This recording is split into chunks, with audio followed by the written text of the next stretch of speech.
Scripps Institute here in Dallas. The program is open to any man or woman interested in broadcasting as a career. For application details, call the Scholarship Coordinator at KRLD 634-1080 during business hours. That's 634-1080.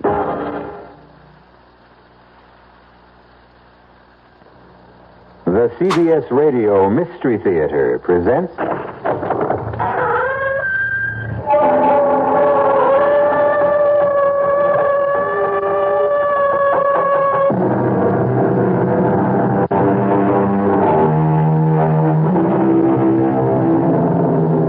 Come in. Welcome. I'm E.G. Marshall. Welcome to the sound of suspense. Welcome to the fear you can hear. But mostly, welcome to the world of terrifying imagination.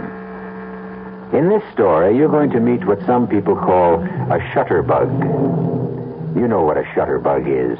The kind of person who never goes anywhere without a camera swinging from a strap around his neck. Who is never content unless they're aiming a lens in your direction, whether you want to be photographed or not.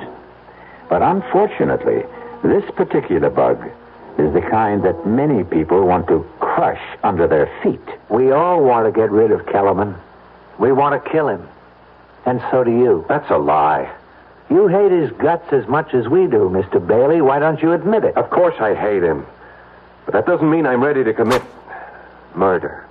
Well, we're ready, Mr. Bailey. And you'd better be, too.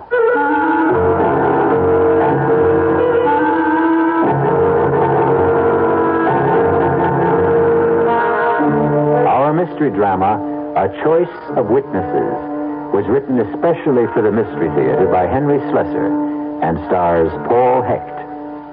It is sponsored in part by the Kellogg Company, makers of Kellogg's Special K cereal. I'll be back shortly with Act One. And now another tale of the ball and chain. At Kellogg's Special K presents the good, the bad, and the heavy. Why is that cowboy wearing a ball and chain? Because carrying around extra pounds can be just like carrying around a ball and chain. How symbolic. What will it be, senor? Give me the Special K breakfast. Here you go. For a Special K, it's milk, juice, and coffee. Hey, don't I know you from someplace? You probably don't recognize me with my ball and chain. I used to be 10 pounds lighter, but I'm getting back that way by exercising and eating smart at every meal. Starting with this here Special K breakfast. What's so special? It's less than 240 calories, 99% fat-free, and delicious. It's going to help me get rid of this here ball and chain. I bet your horse will be glad to hear that. another ball and chain. Fight for gust. Your happy ending could begin with the Kellogg's Special K breakfast. That's Kellogg's Special K. That's right. Good night. Everybody needs to find a home. It's walls and floors and windows and doors with its own address outside. It's a yard with trees. Can you feel the breeze? Do you want to touch the sky? It's your home. It fits you like a glove. It's filled with love and family. Everybody needs to find a home. Centennial Home, Margie, that's around you. The builder will run your home around you. Centennial Home, upgraders around you. Centennial wants to be number one with you. Because Centennial wants to be number one with you, they're offering the lowest interest rates, 7.75% on homes purchased FHA or VA. Check Sunday's newspaper or call Centennial at 434-1661.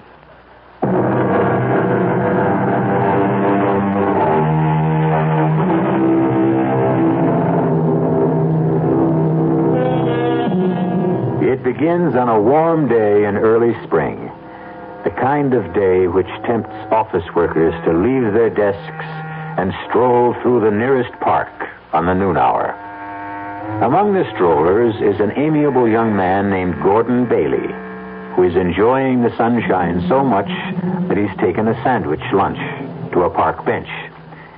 He knows it's not going to be a very good sandwich.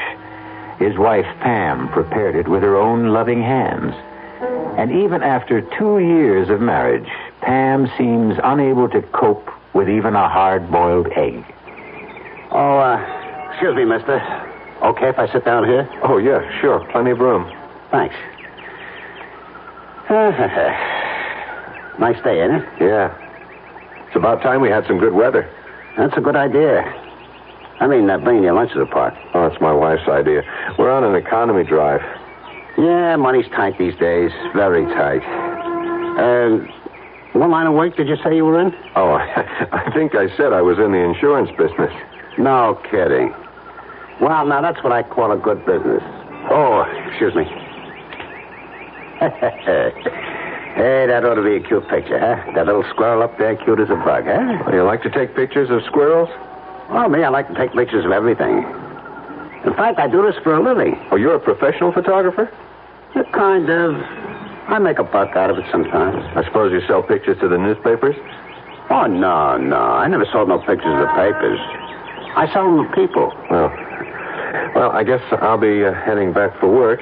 Wait just a minute, Mr. Bailey. I don't remember telling you my name. Well, I guess I know your name on account of the badge. Badge? What are you talking about? The badge you wore at the convention at the hotel in Atlantic City. Oh, wait a minute. You were at the insurance convention last month? Yeah, I was there. I get a lot of good pictures at conventions. Some of my best. I see. Or maybe I don't. Well, you know how it is. Bunch of guys get away from home, away from the wife. They do a lot of crazy things. Oh, would you like to see the picture? Of the insurance convention? I'll tell you the truth, Mr. My name is Kellerman. Frankly, I just don't understand why you'd be carrying around pictures of a bunch of drunken insurance men. Yeah, you were gassed, all right. I never seen anybody more gassed than you were, Mr. Bailey. You don't mean you have pictures of me? Yeah, that's what I was trying to tell you. You like to see them? They're real beauts. I don't think I ever took better, Mr. Bailey. All right, let me see them. Oh, yeah, sure. Here they are. I'm in my pocket here. Yeah. Look at this one. Oh, no. She was really stacked, huh? How did you get this? Well, I told you with my trusty little camera. But how? Hey, come on. What do you think? I'm not giving away no professional secrets. You were in that hotel room? She let you into that room, didn't she? You must have been hiding someplace. Hey, don't do that. Don't tear that What do you up. think I'm going to do with them? Oh, come on, Mr. Bailey. You know I got negatives. I can print up 2,000 of them if I want. What is this? Blackmail or something? Nah. It's like a business deal, that's all. I figure I got some pictures that you want to buy. And I got them myself. How much did you pay her for the privilege of being in that room? The question is, how much are you willing to pay? I mean, so your wife don't get a complete set. Look, are you willing to sell me the negatives? I didn't say that. I got a different kind of deal in mind. You know what would happen if I told the police about this? Well, a guy did that to me once. It was a meatpackers convention. He called the cops. They hauled me in. I said I was just a photographer working the convention, that's all. I was selling pictures of the guys there. He couldn't prove nothing against me on account of, you know why? It was true. I am a photographer. I do work conventions. I sell regular type pictures, too. But they're not as profitable as these, are they? You know, that guy became one of my steadiest customers. Only then his wife divorced him anyway. He wouldn't make no more payments. Payments? Are you saying this is a regular thing? How much you earn at that insurance company? I figure a young guy like you, they pay about $15,000, $18,000 a year. Am I right? Listen to me, Kellerman. The woman at that convention, I didn't want to get mixed up with her. I was just so tight, I didn't know what I was doing. Oh, hey, you don't have to tell me about stuff like that, Mr. Bailey. I've been around plenty. I know how guys are. No, you don't understand. Look, I'm only married 2 years. I love my wife very much. And the only reason I got into that stupid mess was because of my boss. I didn't want to insult him.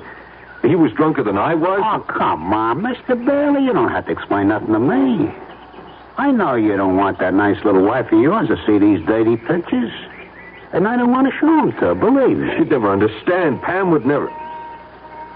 Listen, I'll tell you what. I'll give you a flat price for the negatives, and that'll be it. Understand? I got a nice bonus recently. I'll give you $300 cash tomorrow afternoon. How does that sound? Now, listen to me, Mr. Bailey. People are real funny about this kind of business. They never believe a guy like me can, well, like, be honest, you know? Honest? That's some word. Well, what I mean is, they always think that if they pay me a flat fee, I'll be coming back at them again. You see what I mean? Even if I did give you the negatives, you'd figure I had copies someplace that I could hit you again any time, right? Look, I'm willing to take your word for it. Nah, Mr. Bailey, nah. You just spend the rest of your life worrying about me coming back. Am I right? But this way, you just make one small payment to me every month, like you pay the electric bill or the rent, you know? How much? How much do I have to pay? I figure you for about $40 a month. Now, that's not so terrible, is it? Just $40 a month? How do you collect the money? Oh, in person, Mr. Bailey. I just go around to all my customers once a month, and I collect in person. It's better that way, believe me. $40. $4.80 a year, you never miss it. And everything will just be fine between you and the missus.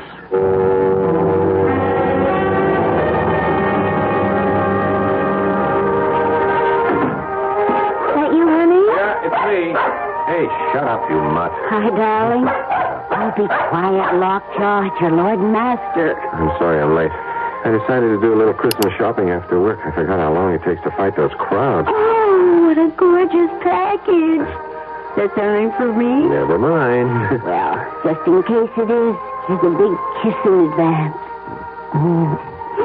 Hey, you smell good. Is that a new perfume? It's the same old stuff. The one I'm practically out of. Hint, hint, hint. Oh, cut out that hinting. I've already spent more money than I should. Oh, speaking of money, that man was here. What man? You know, the one that comes around every month. That Mr. Kellerman. Kellerman? What the heck was he doing here? It's only the 19th. Well, I don't know, Gordon, but he was here just the same, looking for you. What did he say? Nothing. Just that he'd be back later. Later today? Mm-hmm. You know, Gordon, I just can't bear that awful little man. Did you ever get a look at his eyes? And that camera he wears around his neck. Listen, is he going to be coming around every single month? I told you, honey, he's collecting payments on the car. Well, why can't you make the payments by mail? Because that's the way he likes it. Maybe he moves around a lot. Well, he gives me the creeps. You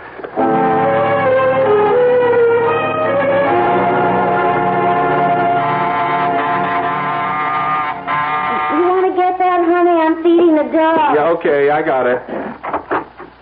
Oh, it's you. Evening, Mr. Bailey. I heard you came earlier today. Yeah, but you aren't home yet. Hope I didn't disturb your wife too much. Look, we'll talk in the hallway. Oh, yeah, of course. All right. What's this early visit all about? You going away for the holidays? Oh, no, I never go anywhere this time of year. This is one of my busiest times of year, you know? Yeah, I can imagine. I get some of my best pictures around now. You'd be surprised. You know how it is. People get all filled up with the Christmas spirit. All right. Get to the point. You want your payment now? Well, I wouldn't mind, of course, but that's not the reason I came around, Mr. Bailey. You see, I want to tell you that the payments are going to go up. What? I really hate to do it, but it's the inflation, you know? Everything costs more. Food, clothing, film, gasoline. I'm just going to have an increase, Mr. Bailey. I'm sorry. How much of an increase? Well, just another $15 a month. 15? Terrific. Now it's 55. What's it going to be a couple of months from now?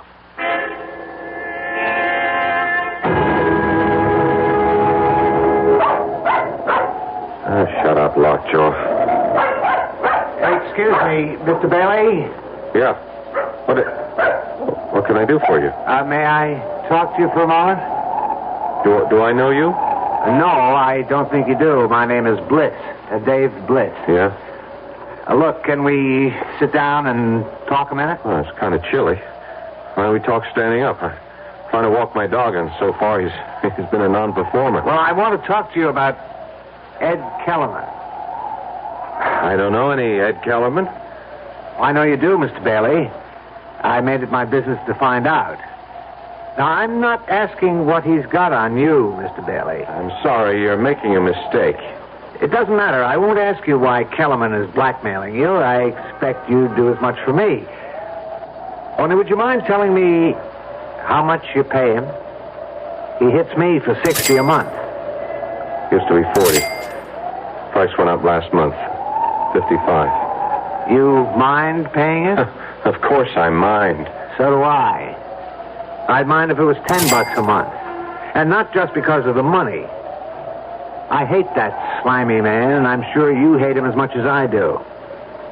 That's why I wanted to talk to you about putting a stop to him. A permanent stop. You mean going to the police? No. That's not good enough. I'm talking about killing him.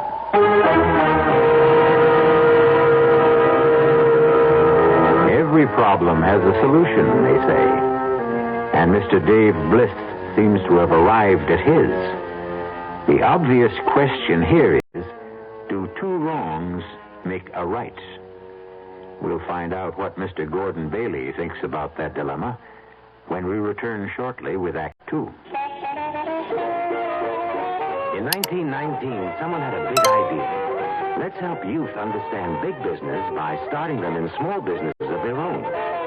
And Junior Achievement was born. Each group elected a board of directors, chose a product, set up a production line, sold stock, and went into business. That year, 314 students made and sold products and learned the business of business.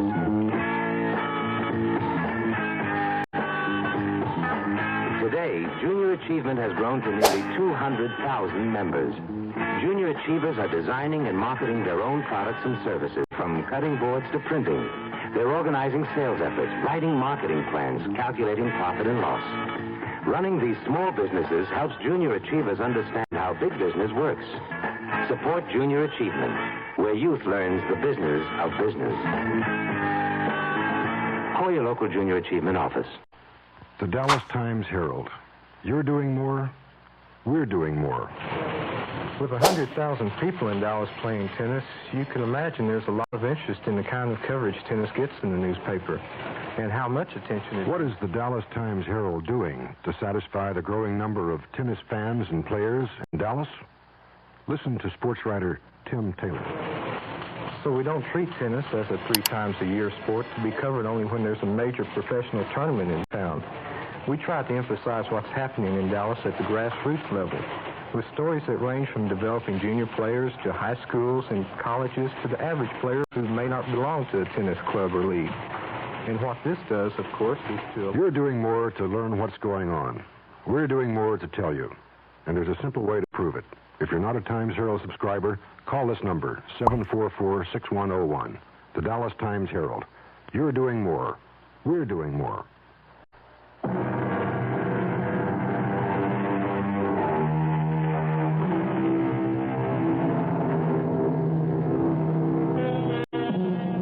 Blackmail is an interesting, if dishonorable, crime. It has the unusual facility of making the criminal feel virtuous himself. After all, he's only punishing wrongdoers by making them pay for their sins. But the profession has some serious drawbacks. For one thing, it inspires one's victims to think in drastic terms. And when there are more than one victim, and they meet, well... Mr. Bliss, I know how you must feel about Kellerman, and you're right. He is one of the slimiest characters who ever crawled out from under a rock. Those eyes. Ever get a look at his eyes, Mr. Bailey? My wife can't stand the sight of him. Well, I'm not married. It's my job he's threatening. Is it your marriage he's after? Never mind. I don't want to know any details. None of us know each other's problems. None of us? You mean you know others beside me? I know others. How come? Well, I made it my business to find others. Oh. One day when I got fed to the teeth with Mr. Kellerman and his payments and his wet eyes, I decided to find out more about our friend. So when he left one day, I followed him. I followed him on his round. And that's how you found me. Yeah, that's right. You're in the route book, Mr. Bailey, just like all the rest of us. How many are there? There's no way of telling for sure. All I managed to find was a dozen, an even dozen. Man really gets around. He keeps raising his price. Do you know that? He's only had me in his bag for about 6 months. This is my 5th. But others I've spoken to, they say he raises the ante every few months. 3 of the people I've talked to are paying well over $100. Mr. Kellerman does very well. That's obvious. Yeah, too well. You know something? It's funny, but, well, it's kind of a relief to know that I'm not alone. Yes, that's what I felt at first. Misery loves company. But the satisfaction doesn't last, Mr. Bailey. You still live every day of your life with that sword over your head. I know, but it's still not a reason for using words like killing. Don't you know that's the only possible way to deal with a blackmailer? I wouldn't know. Kellerman's my first. Well, think about it. No, you must have thought about it already. You wouldn't be human if you hadn't thought about it. It crossed my mind. Not that I should kill Kellerman, just the wish that he would... That someone else would kill him. Yeah. I guess I wouldn't shed too many tears. You just didn't want to dirty your own hands. I didn't want to take care of one problem and have another one even worse. And don't tell me that doesn't make sense. The only thing that makes sense is making Kellerman a corpse. I'm sorry. I'm just not interested in anything like that. The others weren't either. Not at first. But now they all are. Uh-huh. Look, what are you talking about? We all want to get rid of Kellerman. We want to kill him. And so do you. That's a lie. You hate his guts as much as we do, Mr. Bailey. Why don't you admit it? Of course I hate him, but that doesn't mean I'm ready to commit murder. Well, we're ready, Mr. Bailey. And you better be, too. Ready for what? To commit murder. If you don't mind my saying it, perfect murder. Perfect? Foolproof. I'm sorry. Look, that's a stupid dream, and you know it. You won't say that after you've heard the idea. Everybody who sets out to commit a crime thinks it's foolproof. They wouldn't commit it otherwise. Right now, all I want to know is if you'll cooperate. That's easy. No. Why not? Because murder is worse than blackmail. That's why. Well, this isn't murder. We're going to erase a human mistake. Forget it. Look, I'll make believe I never heard you say it. Come on, Lacho. Come on, girl. Let's get our business over with. There wasn't one person on the list I didn't have to convince. But when I told them that there was no chance of any of us being caught, that's when they dropped their objections. All right. What foolproof scheme for murder do you have? It's foolproof because it won't be murder. It'll be an accident. If anyone gets into trouble, it'll be me. Just me. I'm going to kill Kellerman with my car when he's making the rounds one night. I have the time and place all figured out. Just before midnight on Carroll Street. An accident? Right. So, now you know the favor I'm doing you. I'm taking the risk all by myself. You think the police are that stupid? Murderers get caught even when they frame accidents. Oh, this is different. Why? Because of the witnesses. What? I'm going to have witnesses. A lot of them. All disinterested parties. Nothing to connect them with each other. And they'll all tell exactly the same story. What they saw, how it was all Kellerman's fault getting hit by my car. All right. Stop. Don't tell me any more. You've already told me too much. No, you've got to hear the rest of it. You're a part of this like everyone else. Don't you see the beauty of it? Safety in numbers? If you ask me, you'll all get caught. No. Don't you understand? When a group of citizens all testify exactly the same way, I mean reliable citizens from every walk of life, you ought to meet some of Kellerman's victims. One is a college professor, 2 are doctors. There are 4 housewives, a bartender who owns his own joint, 1 working stiff, 1 person in city government. You might as well know that's me. Bliss. Wait a minute, I've seen your name. Something about the Transportation Authority? One of them is in the insurance business. They're all with me, Mr. Bailey. Every one of them has agreed. So many witnesses to one accident? Well, we won't need everyone. Some of them won't be asked any questions by the police, but they'll all be there just the same. We'd like you there, too. You're nuts. Do you know that? You and the rest of... I won't have any part of this. Don't you see? It can't miss. It doesn't matter. I don't want to have any part in killing a man. How come, Mr. Bailey? Have you got religious scruples or something? Maybe. You've got scruples, but you did something rotten enough to make you a blackmailer's victim. I didn't commit murder. Look, you got a good idea about getting everyone together. Maybe if we all went to the police. Oh, no way. Whatever it is you don't want known about yourself, my friend, it'll come out the minute Kellerman gets arrested. Now, my way is better. I can't buy it. Look, I'm sorry. My dog is getting tired, and so am I. Come on, Lockjaw. Now, wait a minute now. You want my advice, Bliss? Don't go through with this. Find some other way. There has to be one. Goodbye. Bailey. Yeah? What if we do it? You'll be sorry, that's what. Sorry? Why? Because you'll tell the police the truth? I didn't say that. Goodbye, Mr. Bliss.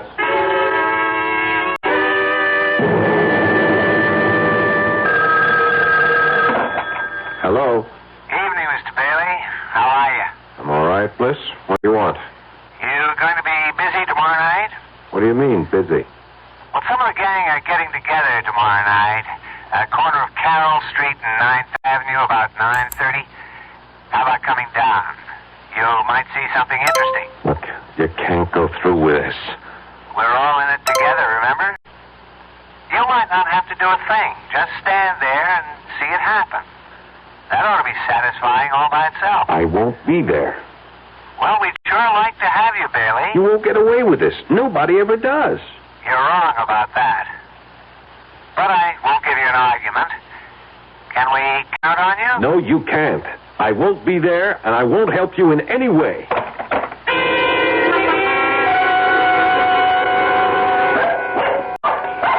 Oh, shut up, Lockjaw. What's the matter with you tonight? Gordon? Yeah? Do you think Lockjaw's all right? She keeps staring at the door and growling. I don't know. Must hear the neighbors or something. Maybe she's waiting to bark at that man, the collector, you know? Kellerman? Uh-huh. Isn't he coming tonight? He usually comes on the last Sunday of the month, doesn't he? Yeah, usually. Well, I doubt if he'll be here tonight. It's almost 11 now. Oh. I didn't realize it was that late. You haven't done much this evening. Don't you feel all right? Yeah, sure. I'm all right. Well, you just seem to be, waiting. Was it for that man? Because if it was, well, I'm sure he's not coming, honey. I think we ought to go to bed, listen to the news or something. Oh, the news. Yeah, I guess it's on right now, isn't it? Just about. You want me to turn it on here? Yeah, sure, would you? Okay. The conference, now postponed until February, will include top officials from both nations. On the local front, a man who has been identified as Edward Kellerman of 1811 Sudworth Avenue Gordon, do you was suppose he's the killed same? by an automobile tonight on the corner of Carroll Street and 9th Avenue. The driver of the car, city administration official David Bliss, was released after questioning. 5 witnesses on the scene of the accident testified that Kellerman had stepped into the automobile's path as it rounded the corner.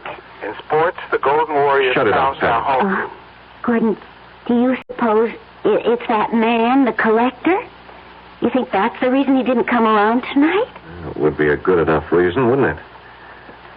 If he was lying in the middle of the street. It looks so strange. Gordon, did you like that man? If you want to know the truth, Pam, I hated him. You did? Why? Just on general principles. Oh, I really don't understand you sometimes, Gordon. Hand me the phone book, huh? Okay. Thanks. Here.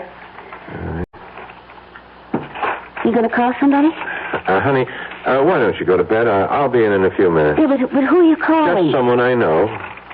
Someone who knew Kellerman. Oh, I see. To find out if they know about what happened to him. Huh? Yeah, that's right. Okay, honey.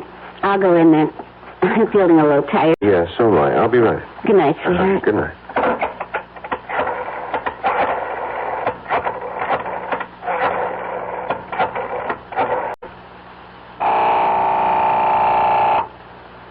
Hello? David Bliss? Yes, who's this? Gordon Bailey. What do you want? I heard the news tonight. About Kellerman. Well, you don't have to thank me. I did it for myself. And you did go through with it, huh? You can relax now, friend. You've just saved yourself $55 a month, maybe a lot more. Your remittance man won't be coming around again. You ought to go out and celebrate. I know what I ought to do. So what's that? So long, Bliss. I just wanted to make sure. Hey, Bailey.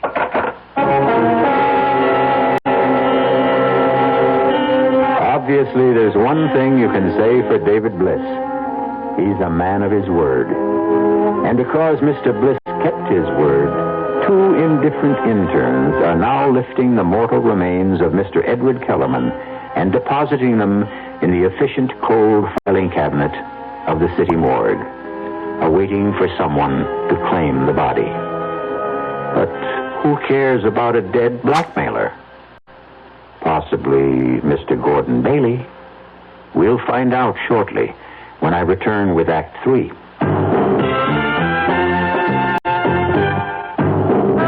Ever had a tall, frosty glass of Amplitude? Well, if your beer is Budweiser, you've had it often. Amplitude is a fancy word for the entire taste phenomenon, the total experience of flavor. Next time you take a healthy swallow of Bud, watch what happens. Think about the sensations you're experiencing. Notice how the flavor of Bud comes on nice and easy. Not too strong, not too quick, just right. Notice the clean, crisp togetherness of Bud's taste. Everything in perfect balance, with no single element jumping out at you. And there'll be no aftertaste either, no hanging on. And you'll be refreshed and ready for another glassful. Actually, Bud drinkers have been experiencing Amplitude for years, but they never phrase it that way. They just say Budweiser, and that says it all. Anheuser-Busch, St. Louis.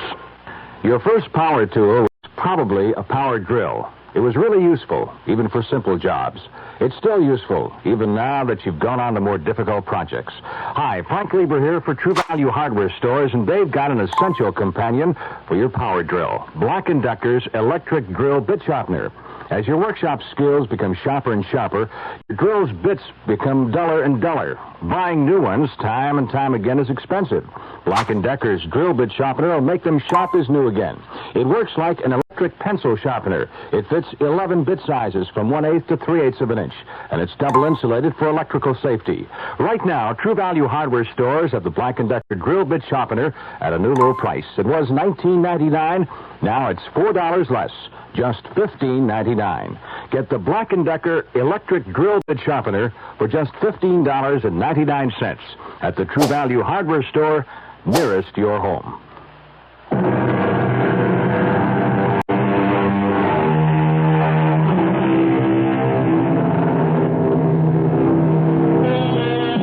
As David Bliss and company managed to commit the perfect crime, so it seems, since the death certificate for Edward Kellerman simply states the cause of death as accidental. At least a dozen people know otherwise, but they remain silent, feeling not grief, but relief. The only one who finds it difficult to maintain that silence is the one victim of Ed Kellerman who was knocked on the corner of Carroll Street and 9th Avenue that fateful night. Honey, do you know it's almost 2 o'clock in the morning? Oh, is it? Really? You know, I honestly think you are coming down with something. A virus, maybe. Pam, will you please stop fussing? You're beginning to sound like my mother. I certainly wouldn't want to do that. I'm just trying to get you to go to sleep. You've got a job to go to tomorrow. You know, it's funny about my mother. When I was growing up, she made me feel that there was something, I don't know, something so profound about religion.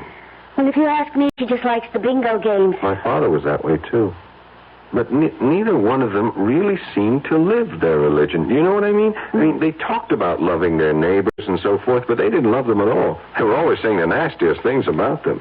Well, that's how people are. When I was in my teens, I used to call them hypocrites. Now, I just wonder if I'm any different than they were. I really don't think I am. Different how? Well, about things like the 10 Commandments, for instance. I wonder if there's one I haven't broken. I hope you haven't coveted your neighbor's wife.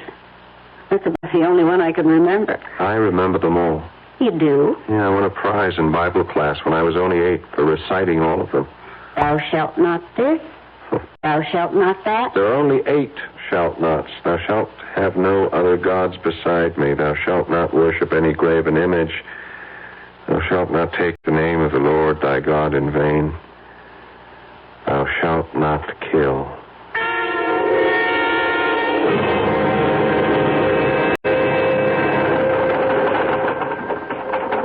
Yeah, sure. I'll have that file completed in time for the meeting. Righto, Phil. Bye. Oh, Sylvia, did you reach that number yet? No. Okay, well, buzz me if you do. All right, now, let's see about that actuarial table. Hello. All right, Bailey. What is it now? Hello, Mr. Bliss. I've been having a lot of trouble reaching you this morning. Well, I haven't been at my desk. I was wondering if you might be free for lunch. Sorry. I'd really like a chance to talk to you. About what? About some mutual friends of ours. If we're talking about the same thing, Bailey, they're not mutual friends. They're all strangers, complete strangers, just like you and me. Well, that's something I'd like to rectify. Would you have lunch with me? All right? All right. Where? Suppose we meet somewhere halfway. I know you're in the City Hall area. I'm on Wall Street. About Mercury's, do you know it? I'll see you there at 12:30. That's fine.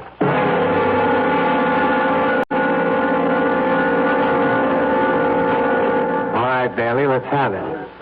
You don't want a social lunch. You have something on your mind. You're right. Something I can't get off my mind. How about our old friend Kellerman, I suppose? You remember what you said about him? How he was a sword hanging over your head? So? He's still that for me, Mr. Bliss. He is exactly that. Kellerman he won't be ringing your doorbell anymore. How come you're not grateful for that? If Kellerman had really been hit by a car, if he had a heart attack or something, yes, I admit I would be glad about it. I would have gone out and celebrated. I would have slept very well at night. But the way things are, I'm not sleeping at all. Try pills. I'm just sorry you ever came up to me in that park. If I didn't know it was going to happen the way it happened, it never would have bothered me. But I do know. And it bothers me too much. So? The thing is, I don't know if I can live with it. You want to be more specific? I don't know if I can spend the rest of my life with this thing on my conscience. Your conscience? Look, you had nothing to do with Kellerman's death. I don't know what you think Kellerman had on me, Bliss, but it wasn't anything illegal. Just immoral, right? It was something stupid I did. Well, there was nothing stupid about what we did. Wasn't it? Are you really so sure you've committed the perfect murder? Shut up. Don't you ever use that word in front of me. You're still afraid, aren't you? Afraid of being found out. It can't happen. Not as long as we all stick together. Oh, safety in numbers, right? When the police came, they only questioned 4 of them. Every single one told the same story. There was no reason to doubt their word. Why should there be? Because there was no connection between them. Right. They were all strangers. Nothing to tie them to each other. Except Kellerman. What about the records he might have kept? His little black notebook, for instance. We thought of that, too. First thing we did when we went to his body was lift that book right out of his pocket. Oh, what about the apartment? What about all the stuff he had there? The second thing we lifted was the key to his apartment. One of our guys, Joe, the bartender, went straight there. He cleaned out every scrap of paper in the place, every single one of his rotten photographs. You were very thorough, weren't you? Yeah. We were thorough, Bailey. And you ought to be grateful, not worried. I am worrying. I'm worrying about whether or not I should... Go on. Whether or not you should what? Bailey, are you thinking about going to the police? It occurred to me. You mean you'd turn me in? I don't know. I just don't know. Did it ever occur to you to turn Kellerman in? Yes, often. But did you? No. Why not? Wasn't he committing a crime? Wasn't he disturbing your precious sleep, too? Yes, he was. But you didn't turn him in because you were afraid for yourself. Isn't that the truth? I suppose so. So all this morality of yours, this conscience you talk about, you didn't discover you had any until Kellerman was gone, until he was no longer a threat to you. Isn't that true? I still say blackmail isn't murder. Bailey, I've got news for you. I wasn't going to tell you this unless it was absolutely necessary. Tell me what? Kellerman may be gone, but his photographs are still around. What? You heard me. We have all of Kellerman's negatives, all the dirty pictures he ever took. Most of them have been returned to his victims. Everyone who cooperated with us. I see. That means we have your pictures, too, my friend. You understand? And if I don't cooperate, I get a new blackmailer. Is that it? No, that isn't the way it is at all. Kellerman bled you, Bailey. Every month he came whistling up to your front door asking for money. More and more money all the time. But that's over now. Done and finished. So what you're saying is, if I go to the police, the photographs go where I don't want them to go. I'm sorry to use Kellerman's own tactics, but you're forcing my hand. Bailey, please use your head. You've got nothing to gain and everything to lose. Somebody's done you a favor. The only way to show your gratitude is to forget it. What do you say? Well, I'll think about it. That's all I can tell you.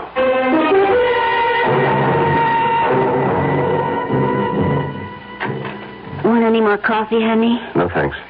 You look so tense, Gordon. Yeah, I guess I have been acting pretty jumpy tonight. Well, you've hardly said 2 words to me since you came home. The thing is, I've been thinking a lot, Pam. About what? About whether I had the nerve to tell you something. Something that happened about, 7 months ago. What do you mean? Pam, you remember that insurance convention I went to back in July in Atlantic City? Of course I remember. I couldn't go with you because of Mother being in the hospital. I wish you had been with me. Then nothing would have happened. What did happen? Did you get into some kind of trouble? Yeah, I got myself into trouble by being stupid, by drinking too much and letting Hal Emmons drink too much. Emmons? You mean your supervisor? I was still new on the job. You remember, Pam? I wanted to make good. Yeah? I was afraid of Emmons taking a dislike to me, afraid of crossing him. We both got drunk that second night. Emmons insisted that we pick up these girls. But, Gordon. Honey, I swear I didn't want anything to do with it. I wasn't the least bit interested, but, Emmons is the kind of guy who uses conventions to swing a little, I told him I was crazy about my wife, that home cooking was good enough for me, but he just pressured me, Pam. Oh, Pam, can I make you understand? Go on. What happened? We brought the girls upstairs. Oops. They had adjoining rooms. They were professionals. Gordon. Oh, honey. Gordon, why do you have to tell me about this?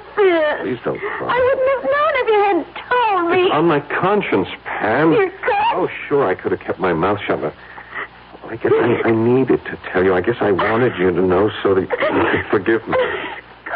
I've been tortured about it for months, honey. You have no idea what torture it's been for me. But that's the dumbest thing of all. Don't you think I would have forgiven you a long time ago? Yeah. Oh, please. Hold me, Gordon. Honey, please. It'll never happen again, honey. I swear. Oh, dear. darn it. I was just getting cozy. Okay, I'll get it. Hello. Mr. Bailey, Dave Bliss here. What do you want? I have something for you, a present. What is it? About half a dozen photographs and the original negatives. I decided they really belonged to you. That if you knew you were really out of danger, you'd sleep a great deal better. Do you want them? All right. Put them in my mail, to my office. And have some secretary open them by mistake? No, I don't think you'd care for that. You could mark it personal. may I hand them over in person tonight? Whereabouts? Well, right now I'm in a bar called Adam and Eve's on 12th and Walnut. I'll be here for another hour if you can make it. Otherwise, well, it'll have to be some other time, that's all. Oh, well. All right, I'll be there in half an hour. Gordon, you're not going out. Just for a little while, honey. I got some client business. Besides, I can use a little fresh air. You're not still feeling bad, are you? No, I feel just fine. I never felt better.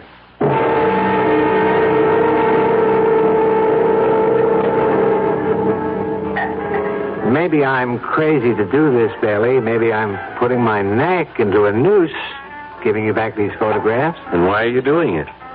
Because of what you said to me. You said I was just becoming another blackmailer, another Kellerman. And I guess you were right. If I held on to these, I'd have become the very thing I despised. Well, I give you credit for honesty, Bliss. I hope that having these will change your mind about going to the police. I hope you'll realize that I did the right thing, that we all did the right thing. I can't answer that. Then you're still thinking about it? You want to know something? I told my wife tonight about these. What? I told her all about the girl in Atlantic City. She knows exactly what happened. Oh, that doesn't mean to say she wouldn't be horrified to see it in black and white. That's why I'm glad to have these pictures. What else can I say but thanks? You could say that you won't go to the police, ever. Sorry. I can't make any promises. Yeah. I was afraid you felt that way. Well, let's have another drink, okay? No, not for me. Just one more. Hey, Joey. Coming. Really, I have to be going. My wife's waiting at home for me. What'll it be, Mr. Bliss? It's trouble, Joey. All the trouble we can handle. Yeah. I figured it had to be. Hey, what is this? Sit right there, mister. Put that gun away. Oh, my God, Blitz, what are you doing? Go on, Joey.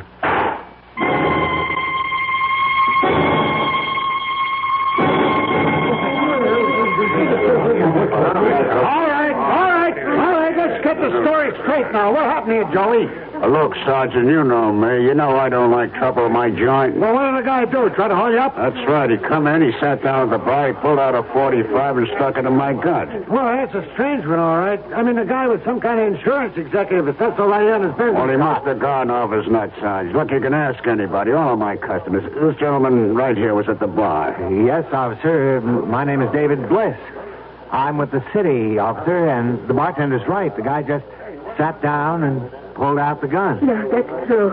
And then the bartender tried to grab it away from him.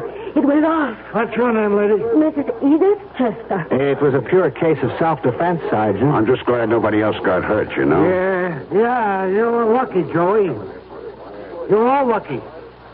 Okay, I'll need some statements now from some of you other witnesses.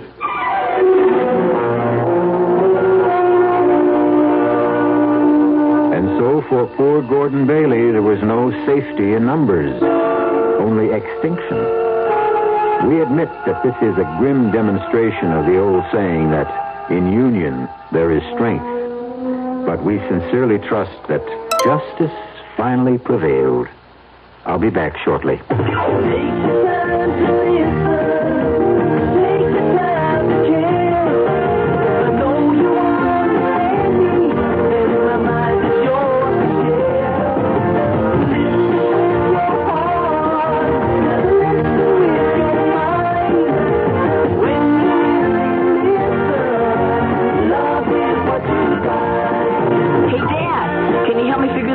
Later, I'm busy. Honey, I worried about Robbie. Let's talk. Daddy, do you know what happens to bears in the wintertime? If all they hear is your busy signal, some very important people might stop calling. And there are messages you can't afford to miss.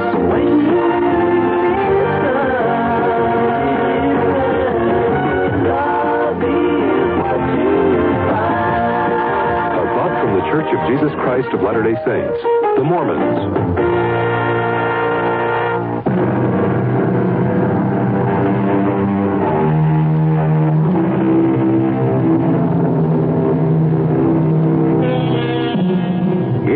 a moral to this story, it might be that eyewitnesses can't always be trusted, even when they're being honest. Of course, we don't worry about your eyes on this program. We're interested in your ears, and we have good news for you. Many thousands of ears are now listening to these exercises in imagination. We hope you'll continue to be an ear witness. Our cast included Paul Hecht, Evie Juster, Ralph Bell, and Robert Dryden. The entire production was under the direction of Hyman Brown. And now, a preview of our next tale. Even if all you say is true, that this man was Richardson's murderer, you can't help John Lindell any longer. He's beyond that. But his name, don't you want to clear his name? Have you any proof, any living witness? Just myself. But you'd be willing to involve yourself? Start a whole new investigation, open up the whole dreadful mess again? Mrs. Canby, do you know that John Lindell had a daughter? No. But wouldn't that be all the more reason to do something? His daughter's married, living in Minneapolis, a husband and 3 children. People have forgotten about her father by now.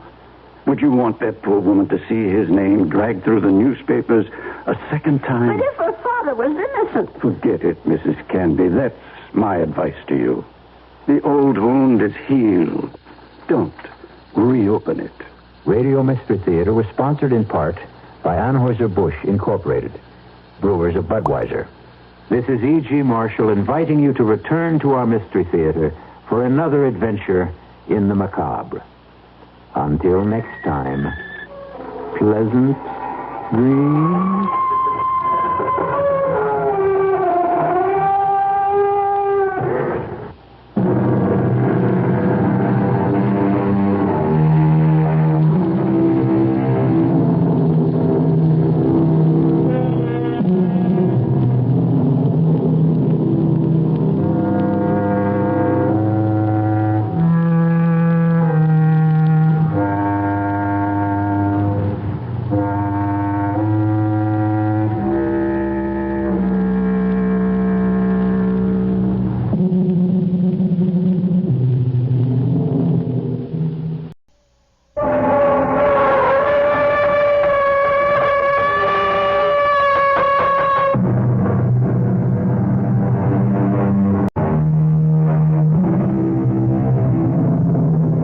Come in. Welcome. I'm E.G. Marshall. Welcome to the world of terrifying imagination, the fear you can hear. This time, a contemporary tale concerning the ill-fated flight of the first American woman astronaut, the flight of the Diana I. A tale of 3 astronauts who reached Skylab only to be literally snatched into the void. But before Diana I ever left the ground, the aura of doom hovered around her as she stood poised on the launching pad. This is Diana Control. We've been holding at T-minus 45 minutes while a faulty computer monitoring the loading of propellant has failed. This is a scrub. We will set back countdown to T-minus 13 hours. McDonald at Capcom. Gordon, do you read me? I read you. I'm sorry for the bad news. It's a scrub. Roger. Tell Luke I'm sorry, too. And, what do I say to the doctor? Same thing. Same for all of us on the team. Yeah, but it's tougher on her. I mean, you know, the disappointment. First American woman into space and all. I'll tell you, I'll manage it. Don't you worry about her. Over and out. Roger. Only I do worry. Ships, whether they ride on air or water, just don't mix with women.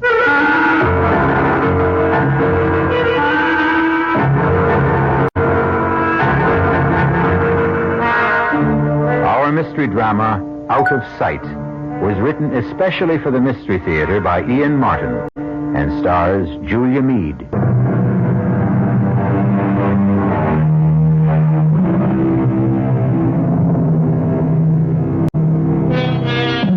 It might have been far better if the scrub on the Diana I had been a total.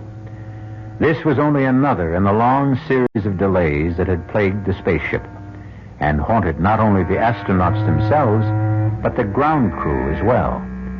Returning to the compound from launching, the most concerned of all was the first of our lady astronauts. I don't mind admitting it, but I really feel like bursting into tears. Who doesn't? Well, the difference is you're a man, and I'm a woman. No doubt of that. Although I must say I go for you a lot more as you are now than in the spacesuit. Down, boy. Back off, Marine. Hey, what are you getting so sore about, Navy? You got her. And I mean to keep her. Yes, sir, Captain. I mean, Commander. Hey, don't pass my digs. Are we all having dinner together? Yeah, sure thing, but I want to get me a shower and a shave first. We were up on that rocket so long, I practically grew a beard on my knees. Well, I'll see you later.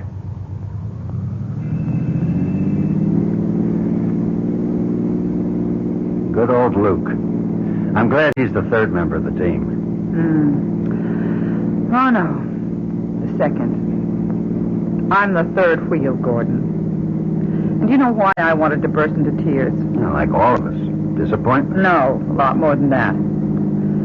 Oh, Gordon, maybe today was an omen. Maybe I should cut out right now. I've got the strongest hunch this flight is jinxed. And I'm the jinx.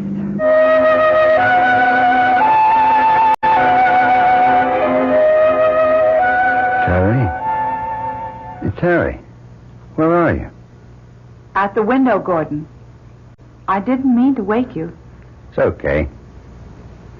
What's wrong, Terry? Look, darling. The sky is filled with stars, glistening like fish in a net. Oh, hold me a minute. Of course. How many nights we've talked about this trip. Hope to make it together. All the long training and planning. And now it's here at last. Or almost here. And I'm not going. What? I'm not going, Gordon. Oh, but you've got to. You can't back out now. Lieutenant Nettles is back up for me. Oh, but she's not a doctor. She's a woman. That's the important thing. I wasn't picked for this trip primarily because I'm a doctor. But why would you cut out now? Because I'm scared. Oh, honey. Everybody gets buck fever. You know, I had it my first time. This is more than buck fever. Well, what is it then? It's not me I'm scared for. It's you and Luke. Why? Because I'm a jinx. No, you're not going to start in with the superstitions like Luke. It's more than just superstition. Oh, darling, I can't tell you, but I've been lying awake and getting the strongest ESP waves. You were dreaming. But I wasn't. I was wide awake. And for the love of Mike, don't do this to me. But it's you I'm thinking of, darling. I want you safe. And I honestly, for some reason, I can't explain why, I think if I go up there with... But Terry, I never thought you'd do this to me. And I never thought the first woman astronaut would be such a flop. Oh, I'm so ashamed. You better answer that. Hello? Oh, yes, sir. Did you reach Luke Strong? Good. Yes, sir, we will. Within the hour. Oh, no, I can drive. Yes, sir, we'll go straight to the hospital unit. Thank you, sir. Good news for us, too. What is it? Weather forecasts are for quick changing conditions that would ground us for 2 to 3 weeks unless we get off tomorrow. They've restarted the countdown, and it's go. We lift off in 7 hours. I've committed you, Terry. If you don't go, it's a total scrub. Are you with me? You know I'm always with you, for better or for worse. Not just as a wife. Ready, willing, and able, Skipper. Astronaut Teresa Weber reporting aboard.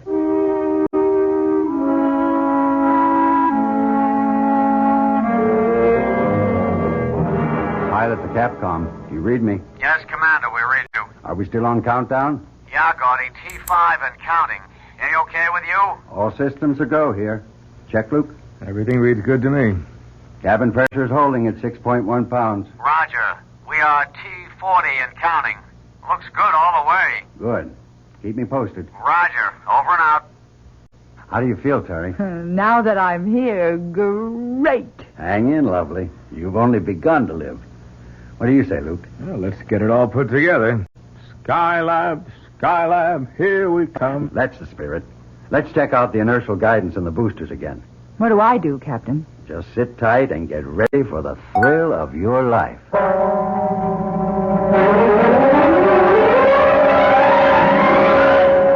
This is Diana Control. The D1 countdown is at T-minus 35 seconds and counting.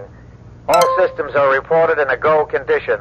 Pilot, co-pilot, and Dr. Weber are ready. The Diana spacecraft umbilical is cut. We have transferred to internal power. We are counting down starting now. 13, 12, 11, 10, 9. Ignition sequence starting. 5, 4. We have ignition. All engines are running. We have a liftoff.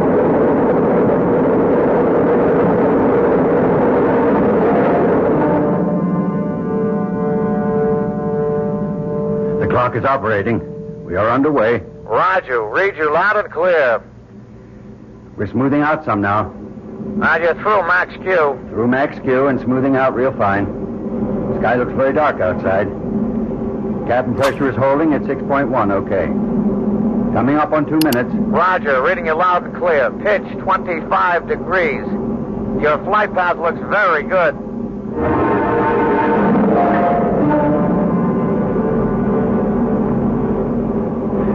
We're up on S4B stage burn, and I read it. Mark, 2 minutes. Roger. You have 22 seconds to shut off. Roger. Read that, Luke. What do you reach your velocity? 25,668 feet per second. Roger. We confirm. Coming up to burn off. 6, 5, 4, 3, 2. There she blows. Gentlemen, you are in orbit. Hallelujah. We've achieved orbit. Whee! Skylab, here we come. You are go for a dock. Roger. You'll be losing me now. I'll pass you on to Bermuda. Roger. I'll see you in a couple of hours. Have a happy. We'll give you a final okay on docking then. Roger. My buddy thanks you, my wife thanks you, and I thank you. Over and out. Okay, Terry. What do you think of space flight now? Oh, it's marvelous. Wonderful. A rocking chair. I don't know what was the matter with me. Well, whatever it was, as long as it's gone, let's put it out of our minds. Now, this is going to be a milk run. A what? I'll tell you.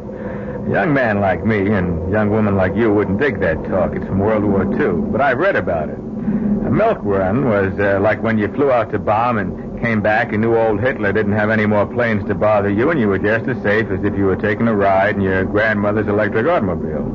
A piece of cake. Yeah. But the best piece of cake we got riding with little old Diana is the middle astronaut here. Okay, Luke. Playtime's over.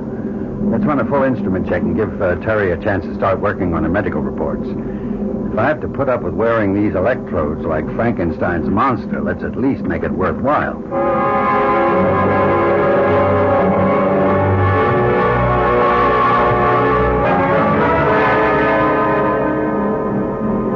Can you boost your signal, Hawaii? Do you read me? Anything wrong, Gordon? No. We just passed out of range of Hawaii. We should be picking up on Houston and Mac any moment. It's always kind of scary, though, isn't it? What? Anytime the tracking stations don't overlap and you lose contact. Ah, you get used to it. It's only for a few moments at most. Wouldn't it be... Wouldn't it be what, Terry? Oh, that's just silly imagination. No, you got me going. I want to hear what. Well, I was just thinking, wouldn't it be awful if we did lose touch completely with Earth? Not possible. Too many backup systems. Different frequencies, emergency equipment. Yeah, but just supposing as long as Terry brought it up, we did lose contact. What would happen then? Well, we can still fly the ship. Well, with no arrangement for splashdown, where would we fly to? Well, we can always dock with Skylab and use their equipment. We don't need ground to make a dock. Yeah, but if Skylab's equipment was out... Come on now. It's just not possible, so forget it. I'm going to call in. Diana 1, this is Skycom. Do you read me? Roger. I sure do. Loud and clear. Good. We'll have half an hour's clear contact. During that, we'll give you coordinates for the dock. Roger. Now, let's synchronize our time. I'm coming up on 10:32. That's 2232. Mark when I give you wow. Wow. Roger. I read you. Dead on the button. Hey, okay. Hear this, then. In order to achieve Trent... Mac? You read me? Mac? What is it? Oh, hold it. Let me try another frequency. Mac? Capcom, this is Pilot Weber. Do you read me? Damn, try another. Diana 1 to Capcom. Capcom, do you read me?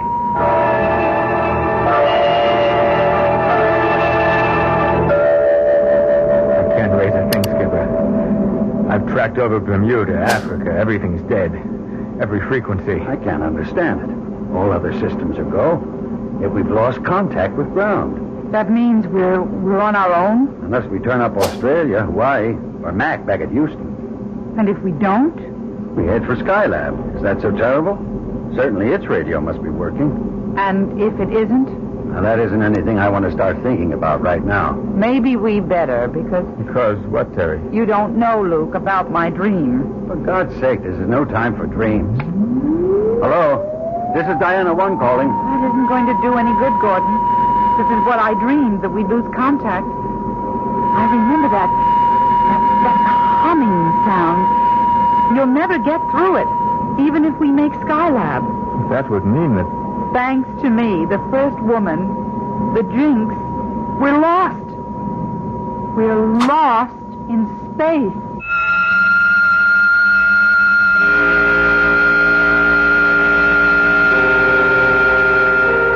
Can you imagine being condemned to wander in space till food and oxygen gave out?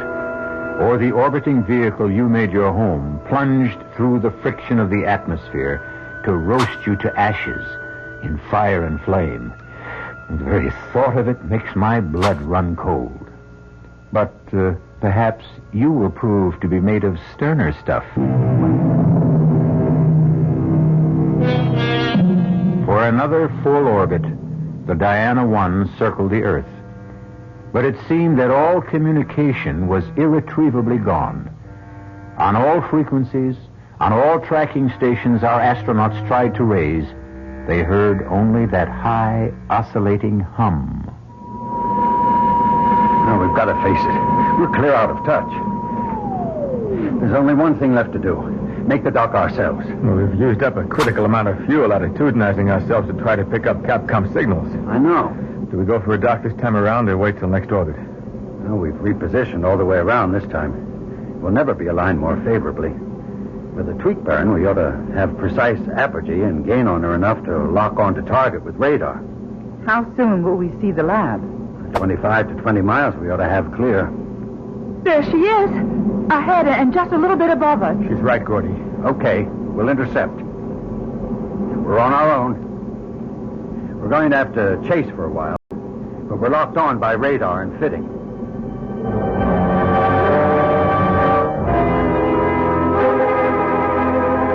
Right on the money. Tight as an oyster. No thanks to me. What do you mean, Gordon? What is it, Skip? I don't know. You remember how we began to roll and swing over the Pacific? I thought you were maneuvering for the lock. I was trying to, but the ship just seemed to take over. We were rolling at 36 degrees a second. You pulled her out. It wasn't me. Now, don't you understand? I couldn't fly her at all. We were rolling so bad and yawing, I thought we were going to lose any control and go toppling end over end. But we didn't, thanks to you. Not me. It felt like, well, it was just like ground, or someone took over and was flying the ship. Someone else brought it into lock, not me. So what's the difference? We came home. Shall I open up the hatch so we can get into Skylab? Oh, we ought to secure everything here. We're airtight. We can get that later. We've got to reach ground. If we can't get in touch with Capcom... Oh, I'm afraid you can't. Huh? You see, we have jammed it. How do you do? I am Dracon. I have been waiting for you. Who's that? I have said Dracon is my name. Before I ask the other questions, where are you? I am here. Where's he hiding, Gordy? You know the setup here. But, my dear Earthling, I am not hiding. I ain't seen you yet. Nor will you. I am not made like you, nor are you civilized enough to be able to imagine me. Now, wait a minute. Now, hold it, Luke. Mr. Dracon, if I have your name right. The title is meaningless for me, and even the name is only an approximation in translation to your tongue. Call me then Dracon. Very well. Dracon, who are you? I will try to simplify. I am not of your galaxy. I am of Centauri 7, a quintillion of light years from your solar system. What's going on, Gordy? It's the sort of thing I dreamed. It would be easier if you had a presence, Dracon. We could talk more sensibly then. Ah, no, I believe to the contrary. You could not conceive of me even if I could make some emanation before your eyes. No, the voice must be enough. Well, then, what is it you want? For you to come with me. Supposing we refuse. But there's no way you can. I am going to take you to Centauri 7. A quintillion years away? Time is a relative factor. We shall go by time warp. But even so, I am a doctor. I must face physiological facts. I don't know what your physiology may be, but if we, Earthlings, as you call us, should pass a destination a quintillion years away, we wouldn't arrive as anything more than dust. I have said that time is a relative factor. We must leave. Are you ready to go? How? The trip will be short and not unpleasant. All those quintillions of miles? The advantage of the fifth dimension, the time warp I mentioned. But time is relative, as you said. Who's to say that your time won't destroy us? How long will it take us? In your time, you would indeed be infinitesimal dust, as the doctor maintains. In our time, a millimeter of a second, of which we have wasted quite enough. Shall we go? Here are your quarters. We have tried to construct them in appearance and solidity as those places you live on Earth. There are 2 bedrooms, one for the spouses and one for the drone. There will be food. You are welcome. We wish you to live as you live on your planet. For how long? We must control that. You are free to do as you will in these areas. 2 bedrooms, 2 baths, living room, dining area, fully equipped kitchen. That's upper class New York, maybe $600-700 a month. Furnished up to $1,000. Well, except for one thing. And that is? Not a window. And outside of closets and the room is only one door out of it. Which, unfortunately, we must keep locked. Why? We have our own security. I think occasionally you Earthlings must have caught a glimpse of our machines.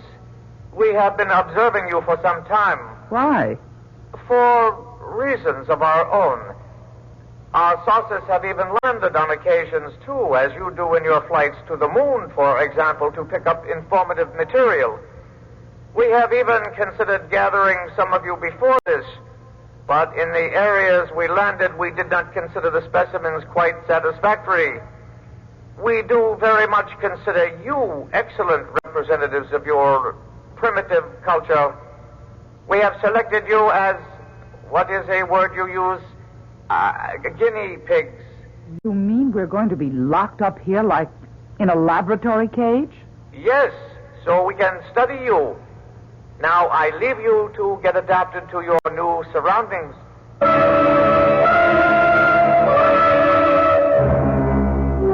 I have brought the Earthlings, O Ancient One.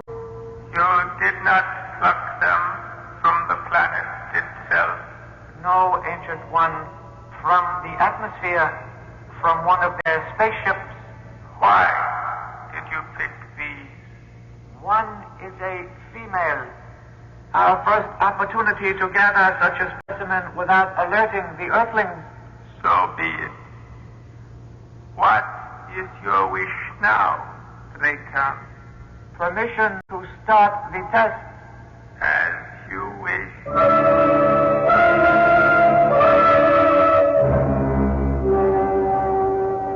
Gordon, there's nothing in the big bedroom. It's just a box with some furniture. No openings anywhere. Any luck here? The front door doesn't have a handle, let alone a lock. The only openings are that vent up there and one on the floor on the opposite side. Air vents, obviously. Otherwise, we wouldn't be able to breathe. You find anything, Luke? You think it's okay to talk? No, but we might as well. I'm sure we're bugged and they hear everything we say. What did you find? Nothing. You? Neither of us. Except 2 air vents in this room. If there was some way to... You hear a kind of hiss? Yes. And... Oh, it's getting stifling in here. They've turned on some kind of heat. What are they trying to do? I've got to get this suit off. I'm sorry, Terry. It's okay, Luke. Just forget I'm a woman. That'll be a day for the old prowler. Now, but let's strip down. Come on. Nobody needs to have any hang-ups. I can tell you, as a doctor, we can stay in our thermals. It's safer if they try to roast us alive. Where's that ever-loving heat coming from? Probably the vent at floor level. Yes. Hey, come on. Let's all stuff our suits against it. Maybe we can keep it out. Good thinking, Charlie Brown. Man, I tell you, this is no way to go. You rotten sons of guns. Come on. Fight fair and give us a chance. Stop it, Luke. I don't mind dying. But I want a chance to fight back. Luke, it isn't doing any good. Don't give them the satisfaction of... Gordon? Yes, Terry, you're right. I don't know if we're just blocking it or... Hey, wait a minute. What is it? He's testing to see if... Well, they've stopped it. They've stopped feeding the heat. Thank God. I never could stand heat. I am scared witless of smothering to death or burning up in a fire. Who isn't? You all right, Terry? I'm okay, darling, but we've got to get out of here. How? I don't know. I'll leave that up to you fellows, but we've got to get away. To where? Anywhere but here. This is only the beginning. The beginning of what? The tests. Don't you see it? We're guinea pigs. And as a laboratory animal, you know what all guinea pigs have in common. You're the doctor. You tell us what. They're expendable. It's getting cooler. We passed the first one, but... Oh, no. What is it, Gordon? The other vent. Can you hear it? They're starting the Turkish bath treatment again. Just the opposite this time, I think. This is Operation Cold Freeze. How can we get up to block that vent? Luke, get on the other end of the table there and drag it over. Roger, Skip. Terry, bring the flight suits. That air is like dry ice. Oh, I can take this better than heat. Here, Terry, I'll help. Now what, Skip? Oh, this is my weak spot. I can't stand cold. Both, get on table. Terry? Yes, darling. You get up. Luke's shoulders. I help. Then I pass flight suits to you. Block out cold air. Here you go.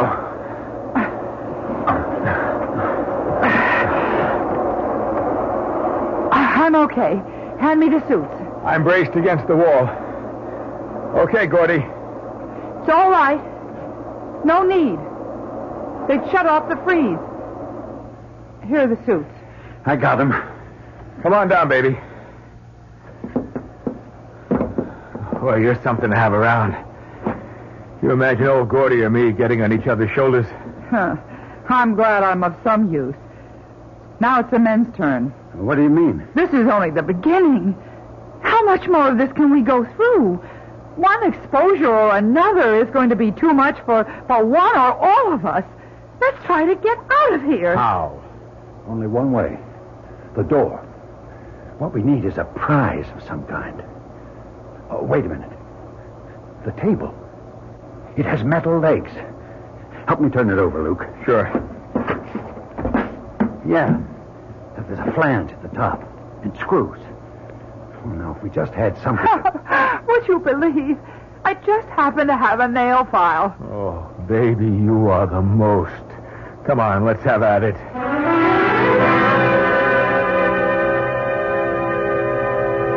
Have we got the flange far enough in between the jamb and the door this time? This looks like it. Ready? If we do get the door open, then what, darling? Now, first, let's get it open. Then we'll know. You ready, Luke? Roger. You too, Terry. Give us all the weight you can. I'm ready. Then all together. Set? On the count of 3.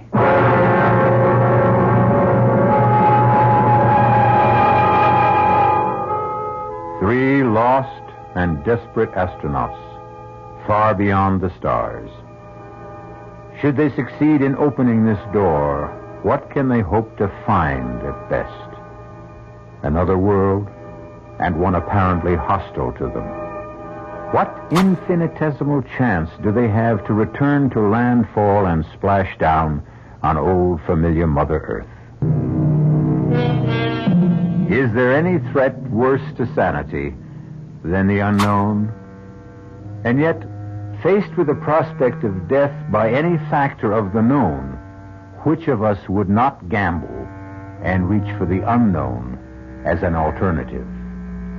Our 3 lost astronauts are no different as they struggle to open a door on what?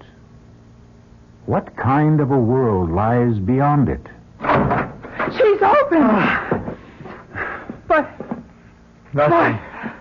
Well, there's nothing. Nothing outside, but... What? It may look like nothing, but it's solid.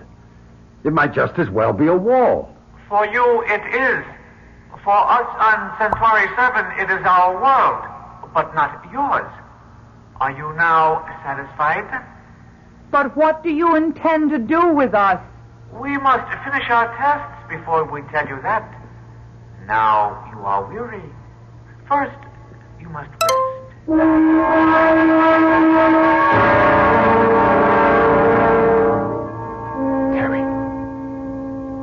Terry, wake up. What? Why, Luke. Shh. Don't wake Gordy. I've got to talk to you. What on earth? Please. Come into my room. Okay.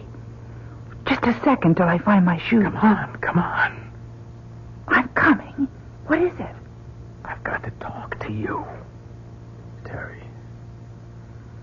We're all going to die here. We don't know that. Well, I do. And there's something I want before I do. What are you? You. I want you, Terry. Luke, listen to me. I'm not listening to anyone anymore, just myself. Now, Gordy stole you away from me, but just for once, I'm going to steal something away from him. Gordy is your best friend. That's for laughs. Everything I ever wanted in life, I had to fight him for. First space flight, the commandership of this one U, he always won. Keep away from me. Not this time, not this once. You can't. I won't. I'll scream for Gordon. You do, and you get this in your throat. If I can't have you, he never will again. Oh, where did you get that knife? From the table. 3 of them there. Okay, Terry. Come here. Get away from her, Luke. Gordy. Look out, he has a knife. So have I. All right, Luke.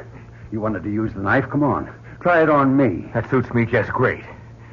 You bought yourself a real Donnybrook. Stop it. Stop it, both of you. Stay out of this, Terry. I won't stay out of it. And for the information of both of you, I have a knife, too. Okay, Luke. Drop yours. Let your lousy husband get me in the back, no thanks. Hey, stay out of this, Terry. He's had this coming a long time. Will you listen to me? Both of you? Don't you see this is just another test? What? Don't you remember? We're guinea pigs. They're testing every kind of reaction in us. Luke, please. I know how you feel about me. You love me. That's right, Terry. But not that way. As a friend, as you love Gordon. Love? Yes, love. You weren't made for hate or frustration or violence any more than Gordon is. It's them, Dracon or whoever they are. They're putting it all into your heads. They want to see how far they can provoke us, how much we can stand. They're the ones we have to fight. They're the ones we can't let win. What am I doing with a knife? Oh, God, Terry. Gordy, forgive me. I didn't know what I was doing. Neither did I. I woke up choking with this black hatred, and where did I get this? They put them on the table. It's just as I said. Another of their tests. What's that smell? It's coming from this lower vent. It smells like... bitter almonds. That's cyanide. Get away from there. They sealed up the door again. We've got to get out of here. The bed... No, they're louvered doors. It'll seep through. We've got to get away entirely. How? Even if we could get the door open again, I thought of it when the heat was coming in before. I think the cover on that vent up there is loose. It's big enough to crawl through. Get the other table, Luke. Drag it over. I've got the table leg that we used on the door. Maybe I can pry it open with that. Come on, Luke. The smell is getting heavier. I'm with you. Okay. Now give Terry a hand up. There you go. Now up on my shoulders. I got the table leg. All right. Now give it to her. Then support her while she levers it. Okay, Terry? Yes. I think I can. It's quite loose. I'm sure I can. Oh, look out! Can you scramble in there? If I can just... get your hands under her left foot, Luke. Roger. I'll get mine under the other. Now, lift. All right, Terry? Yes? There's a duct. I can't see where it goes. Is it big enough for all of us to get through? Yes, but how? You're smaller than I am, Luke. I'll give you a leg up, and Terry can lift from above. What about you? I'll get a chair, and you can haul me up from there. Come on. Let's not waste any time. That smell is getting stronger.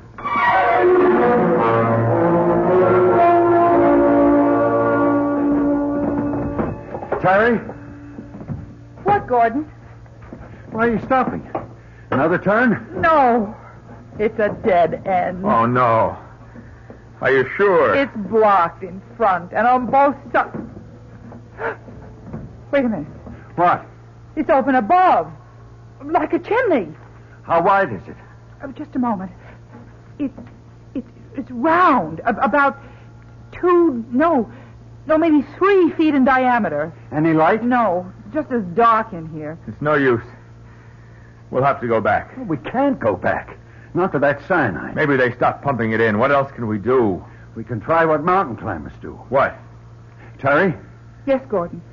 Can you stand up where you are? Yes. I think if I... Yes. I'm standing with my head in the chimney. All right. Now listen carefully. Remember when we climbed Old Baldy?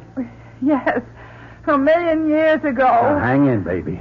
Don't you flake out on it. I won't. You mean that guide that showed us how to chimney climb? Yes. Now turn towards me and put your back against the wall. Now, can you get your feet up there on the other side? Just about. Then I brace my back and then push up, right? Right. Then slide your feet up an inch or two and keep repeating. Roger. You'll have to go next, Luke. You get it? I get the idea. But supposing that thing's 30 or 40 feet tall. We go as far as we can, and we all fall and break our necks together.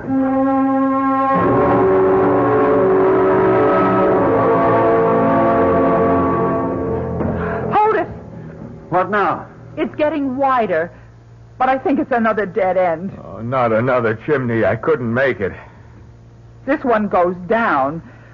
There's a draft, and... Oh, Lord. What? We only had a light. I have only one match left. I've been saving it. It's wider. You think you could come up here? I'll try. Watch it, darling. You're right at the edge. Where do you suppose this could go? There's fresh air. Maybe outside. Let's see. Maybe we've gotten a break at last. It's only about a 30-degree pitch. Ah! Well, there goes the match.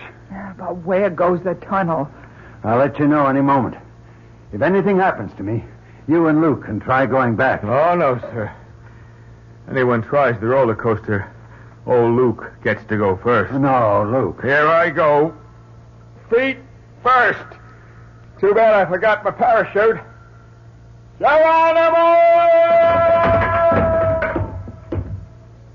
Luke. Luke, are you all right? I didn't break anything. Should we come ahead? Might as well. But you sure ain't gonna like it when you get here.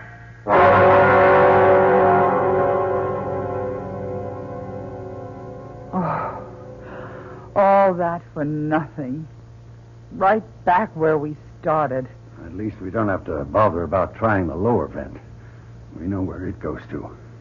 And at least there's none of that cyanide gas. Yeah, but now what? Now we have finished with our external examination. I am sorry to say that the continuation of our test program may be even more unpleasant. Now, look. If you let Captain Strong and my wife go, you can... Just a minute, old buddy. Same offer here, Dracon, or whatever your name is. Only I stay. I'm afraid not satisfactory. The female is essential for more reasons than one. Why? First of all, your physiology is quite different from the male. We will want to study that. Secondly, you are a doctor.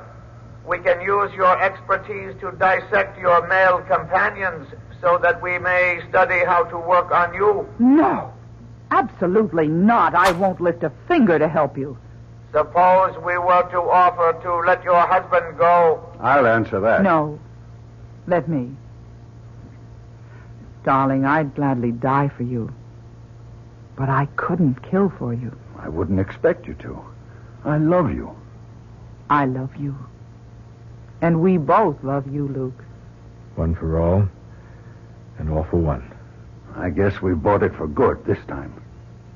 But wherever we go, we stick together. Very well, Earthlings. I will give you your wish. You'll have to execute a turnaround. Hey, Diana 1, do you read me? I read you loud and clear. Why? I don't know. Funny thing. I had a loco notion, we all did down here, that we lost you for a couple of seconds. Not as far as I know. You didn't notice a kind of a time lag? Now, hold it, Capcom. You hear him, Luke? Mac? Yeah. I don't know what he's talking about. You, Terry? Capcom to Diana 1, do you read me? I read you. We registered a sort of oscillator hum during that 2-second gap. How about you? I didn't hear it. Half a sec. You pick up anything on instruments, Luke? Or hear a sort of oscillator hum? I did. Just like in my dream. Or I think I did.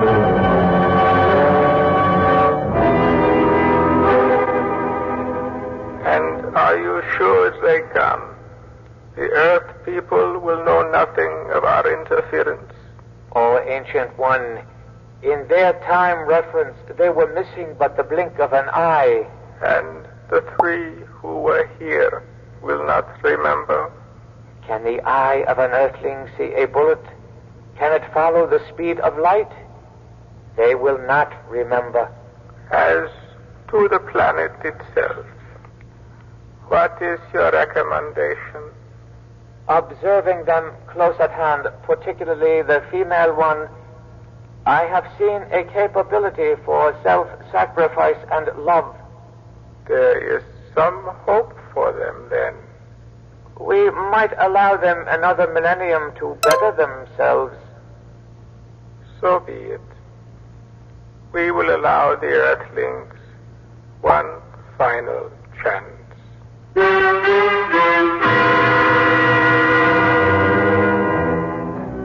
So there are no such things as flying saucers and strangers out of space. And man is the only creature to travel the roads among the stars. I wonder. Oh, well, it may not be too much longer before we find out for sure. Only a few thousand years.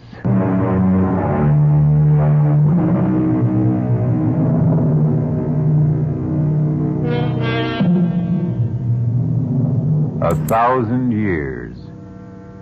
The millennium. Perhaps the one mentioned in the book of the Revelation, when the angel came down from heaven with the key to the bottomless pit and a great chain in his hand. And he bound the devil and cast him into the pit and sealed it, so that he should deceive the nations no more. Not a bad idea. Not a bad idea at all. We could all begin with the devil in all of us. It might just be worth a try. Our cast included Julia Mead, Sidney Walker, Ira Lewis, and Jack Grimes. The entire production was under the direction of Hyman Brown. And now, a preview of our next tale. I'm afraid I'm going to puncture that theory of yours about Hatcher being something of a time bomb ready to blow up. I'm certain that he's not dangerous. On what do you base your findings? Well, he's been under intense treatment and has begun to respond very rapidly. He's mild and cooperative. He's almost childlike. I see. I've reduced the guard to 1 8-hour shift, midnight to 8 in the morning, and at all other times he is constantly in the hands of our nurses and therapists and other personnel. Well, you are something of a gambler, Doctor, taking that kind of a risk. No. I don't think so. Doctor, has it occurred to you that this entire mild convalescence may have been programmed into the mind of this man to throw you off guard? Oh, nonsense. I know a harmless man when I see one. To leave him unguarded is taking chances with the lives of many people. Heaven only knows what has been fed into his receptive and willing mind. This is E.G. Marshall inviting you to return to our Mystery Theater for another adventure in the macabre. The preceding Mystery Theater program was furnished by the CBS Radio Network.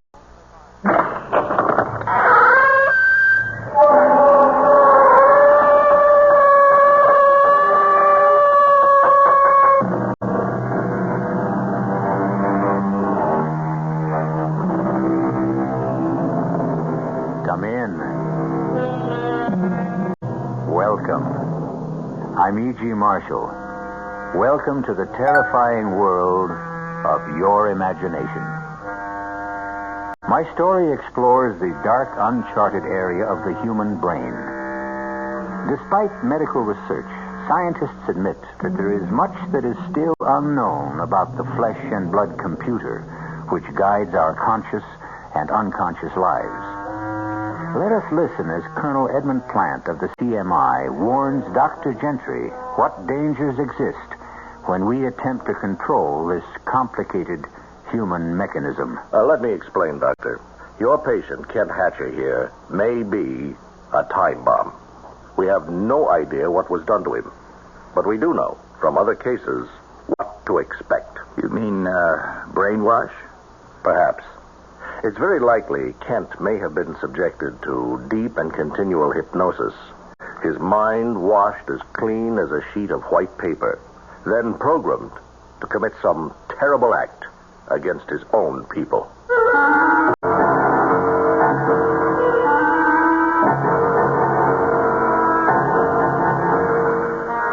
Our mystery drama, Prognosis Negative, was written especially for the Mystery Theater by Sidney Sloan and stars William Redfield and Bryna Rayburn.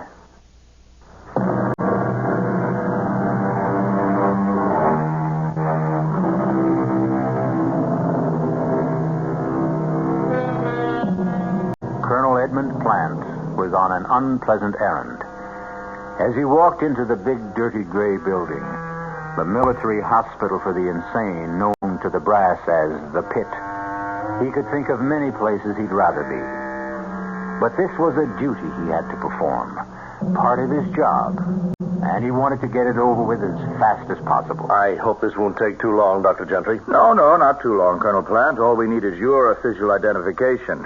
We've been able to identify him from his fingerprints, but the official rules call for your observation and signature. I know. Right this way. We've got him in a private room because of his condition. Yeah, here we are. Step inside, please. I'll speak to him. I don't know if he'll respond. Kent, can you hear me?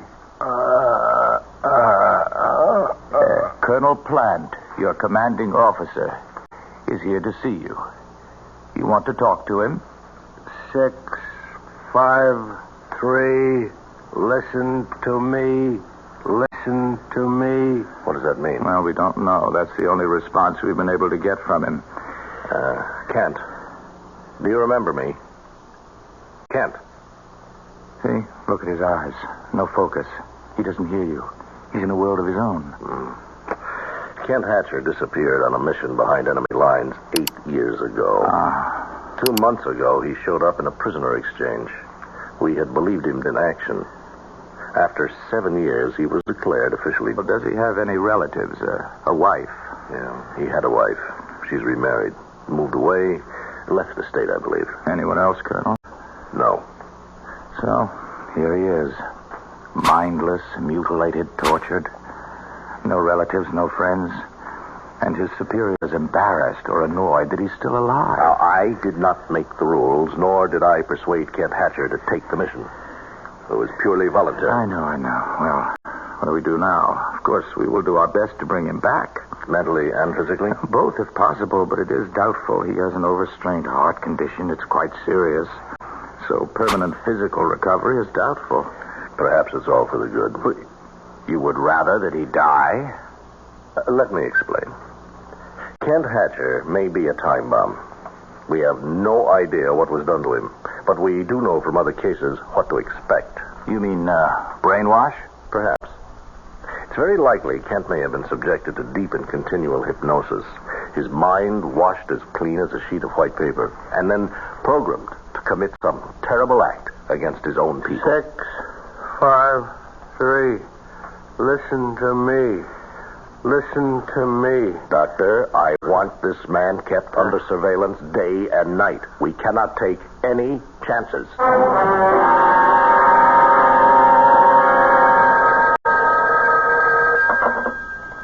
CMI, Colonel Plant here. Oh, Colonel, this is Dr. Gentry. Paul Gentry.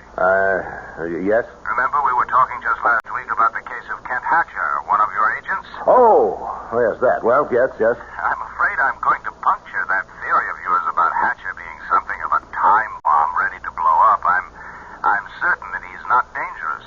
On what do you base your findings? Well, he's been under intense treatment and has begun to respond very rapidly.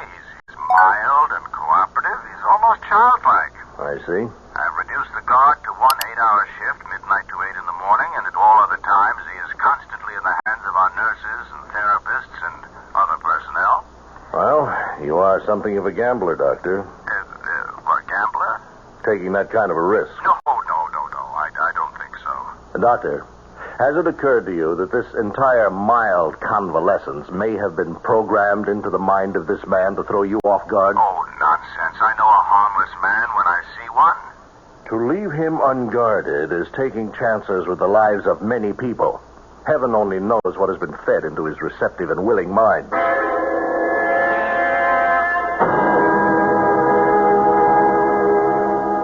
You know your name is Kent, don't you? Yes, Doctor. Do you know your full name? Can you remember? Yes. Kent Hatcher. Very good. Now, how do you know that is your name? You told me. You had a life before you were brought here. You were married. Can you remember that? No, Doctor. You had a daughter, Mary. She was very ill. I don't remember. You loved her very much. When she died, you were heartbroken. Heartbroken? You don't recall anything? No. Oh, Doctor, I just wanted to remind you have a lecture today. today at the university. Oh, yes, that's right. Thank you, Evelyn. Look, I'm working with Hatcher. You know the case? I should know it. I've been transcribing all your notes. Well, I'm in the midst of giving him a series of perception tests, all very simple, just a matter of timing them. Yes, I know them, Doctor. You think you could finish them while I'm at the university? Well, yes, I guess I could, but What? I'm just a bit afraid of him. I was in the office the last time you spoke with Colonel Plant. Now, look, if you don't want the assignment, I'll just get... No, I want it. As long as you say he's, well, okay. Good. I'll expect you in 10 minutes.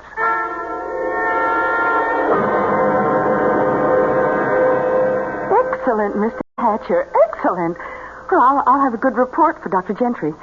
Now, suppose we put all the equipment, the puzzles and the cards, back into their proper boxes. Proper boxes. The boxes they came in. You understand, don't you? Understand. I think you understand more than you pretend. Are you pretending? No. Oh, don't get upset. I'm sorry if I hurt your feelings. 6, 5, 3. Listen to me. Listen to me. Please, 6, sit down. 5, we have more 3. to do, more Listen games to play. me. Please. Now. Stay back. Stay back. Now. Please, Now. stay with me. Now. Please.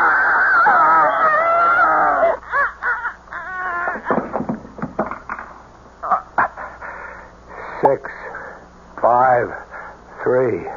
Listen to me. Listen to me.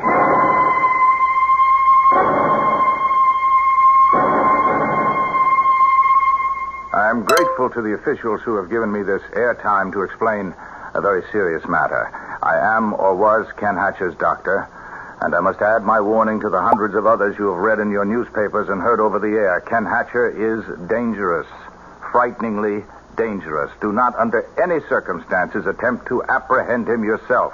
Call the special numbers that have been set up for this purpose. Do not let his mild manner deceive you. He is a killer who will act without even the slightest provocation. The police have orders to shoot on sight.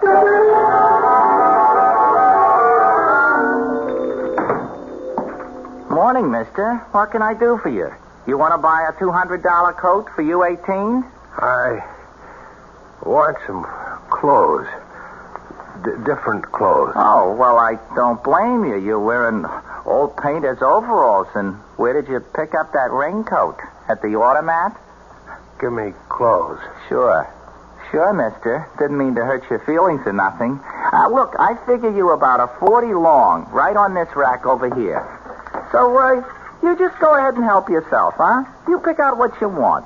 I gotta go to the back of the store to, do a little alteration, okay? You just pick out what you want, and then call me, right? Okay.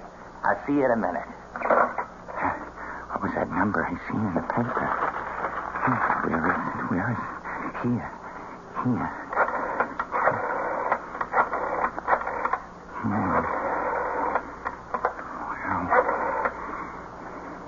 Hello, listen.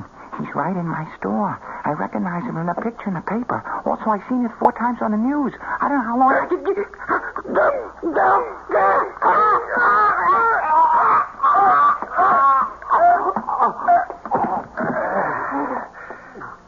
Six, 5, 3. Listen to me. Listen to me.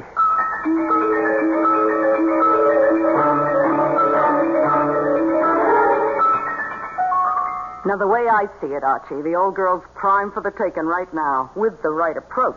It's the booze talking, Freddie girl. You ain't got a cent out of you, Mrs. Mowbray. And you ain't gonna because you ain't sharp enough to convince her. Look, Archie, you gotta work these big jobs slow. You rush them, you end up with an empty hand. Look, Freddie, that old tea leaves bit and the table knocking routine ain't gonna fool no one, not even your stupid Mrs. Mowbray, who wants to get in touch with the spirit of her dear dead departed. Hey, take the bottle and get in the other room. Might be a customer for a reading. This hour, 11:45? Yeah, it's probably some drunk. Oh, the better. They give bigger fees. And no complaints. Now, get out. All right. I'll be sitting behind the curtain in the kitchen. Yes? Oh, step inside, friend. and let Frederica Gillis solve your problems. You have... Yes, yes. Oh, look. Step inside, please. That's better. Now, what's troubling you, friend? Money matters, domestic difficulties, fear of the future? There is a sign in your window. Spiritual reader, forecaster of the future, palms red. No, not that. Not what? The sign, the sign, room to rent. Oh, that. Well, that's a mistake, mister. We had a room vacant, but we really don't have it. I took that room 3 months ago. I'm the lodger here. There ain't no more room. But the sign is still in the window. Just a mistake. It should have been taken down. No room? No room, chum. This way out. Wait. Maybe we have got a room for this gentleman. What? Freddie, have you got... Top floor, sort of an attic room, if you don't mind the climb. Wait a minute, you can't get in that room. Now, I've got all the photographic equipment in there. Well, you better clear it out, because I've just rented the room to this here nice gentleman. You want to take a look at it, sir? I'll take it. Without even looking at it? I think you better go up and then decide. I want to be fair about it. Right up them stairs, top floor, first door on the left. Well, I don't need to look. Now, do as you're told. Go upstairs. Yes, I'll go. I'll do as you say. What is the crazy idea of that? Now, what do you want him around here for? For a very definite reason. I recognized him immediately. You did? Well, who is he? He's Kent Hatcher, the man the entire country is searching for. That one? And you let him in? Oh, put down that phone, you fool. Put it down. Now, this guy, Hatcher, is going to be the one thing we need to pull off that caper with Mrs. Mowbray. This is the biggest piece of luck we've had. Frederica Gillis, in her own canny way, recognized more than just the features of the hunted man. She knew intuitively that he was susceptible to hypnosis and made up her mind to use this susceptibility to further her own nefarious plans. I'll be back shortly with Act 2.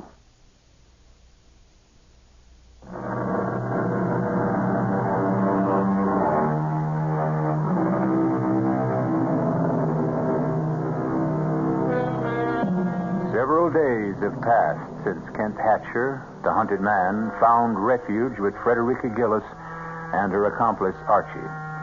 She has not permitted him to leave the house, and, in fact, has been working to disguise his much-publicized, scarred face. That you, Archie? Right, Freddie girl. Come out here in the kitchen. I want you to see something. Coming. Well, Archie, how do you like him?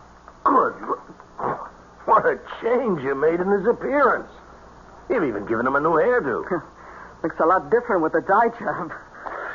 Takes years off his age, blacking it up like that. Wait till his beard grows out. That'll cover most of the scars. That's terrific. Well, Kent, how do you like your new look? I like it. Thank you. Only his name is not Kent, Archie. That had to be changed. His name is Mazumodar. What? He's going to be Mazumodar, the Indian mystic. He'll darken his face, let his beard grow out, and then with a fancy, what do you call them things they wrap around their heads? Turban. Turban, that's it. Oh, can't you just see him in a rich-looking robe with a turban on his head? Now, wait, well, what's on your mind, Freddie girl? Oh, you're not very quick, Archie. Now, look, what I have in mind is... Mazumodar, do you hear me?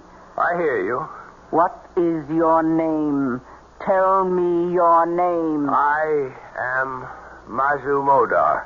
Now, I want you to go to your room, and you are to stay there until I call you.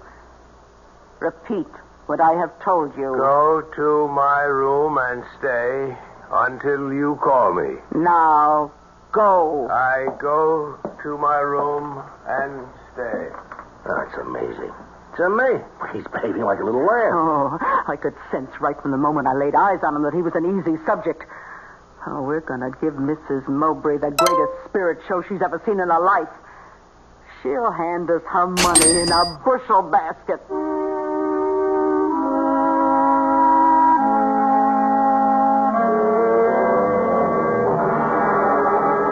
Everything ready, Archie?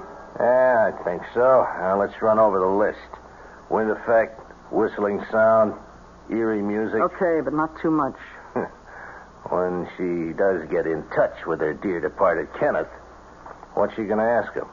And what's our phony medium Kent going to reply? Mazumoda. Remember that? Okay, Mazumoda. What's he going to say?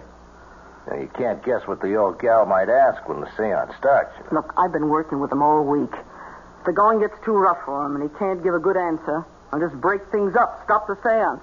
Say that the contact with the spirit world is broken. Okay. What time's she coming? Oh, I told her 8 o'clock. Well, now, just to get things straight, now, I'll be in the kitchen. All the sound effects will be piped into here where the seance is taking place, right? Right.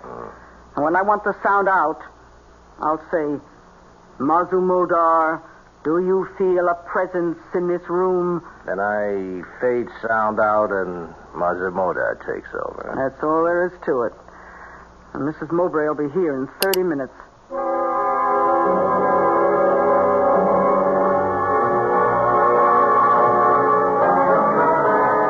Mrs. Mowbray, this is the great Mazumodar. Oh, does he speak English? Oh, yes. I've asked him to conduct the seance in English. He's agreed, though he'd rather do it in his own language. Oh, I understand. Thank him for me.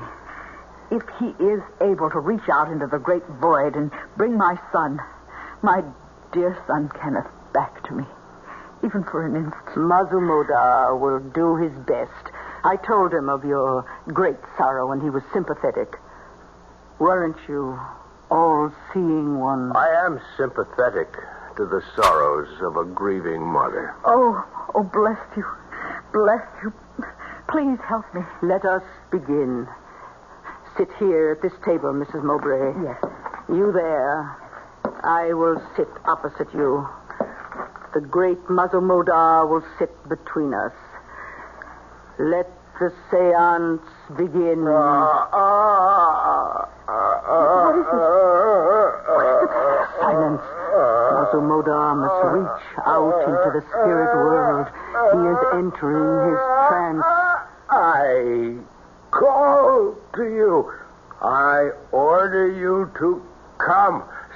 Spirits, obey the command of Mazumodar.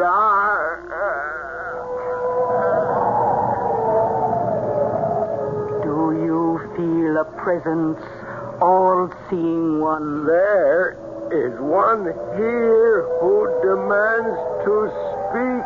Then let him speak. Mother, where are you? It's Kenneth. He's calling to me. You may speak to him. Oh, Kenneth, darling, I miss you terribly. Are you happy? I am happy, Mother. Oh, this is so alone, darling. I want you with me always. I have felt your presence near me. I have been with you from the moment of my death. It has been difficult reaching you, difficult to let you hear my voice. Now you are being helped by kind and gentle people. Be good to them, Mother. Without them, our thin thread of contact will dissolve. I will return to you, and we will talk again. I will return. Oh, what happened? Why has he gone? Oh, call him back, I beg you. Mazumodar, I will give you anything you want, but please let me speak to him again. Now, stop that. You want to ruin everything? Stop, I say. The seance is at an end. Oh, please. Ask Mazumodar to forgive me for my outburst. Mazumodar understands, Mrs. Mowbray. Oh, I hope he does.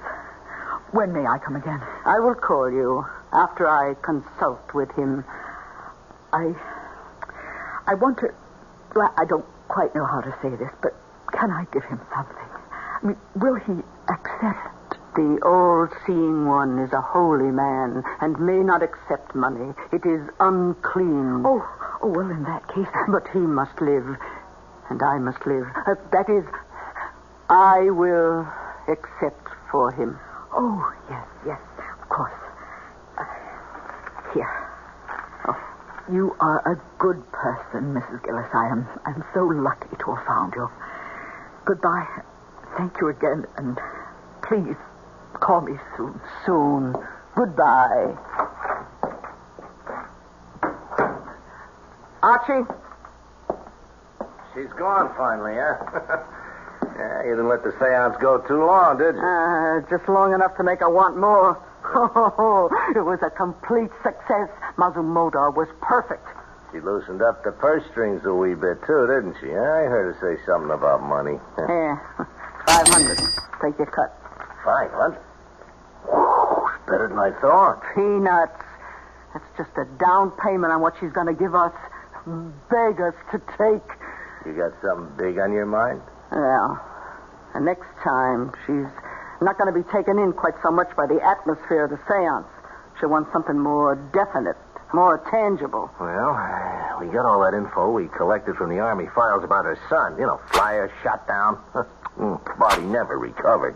Final report of his burial in enemy territory. Oh, nothing in that stuff will have any influence on her.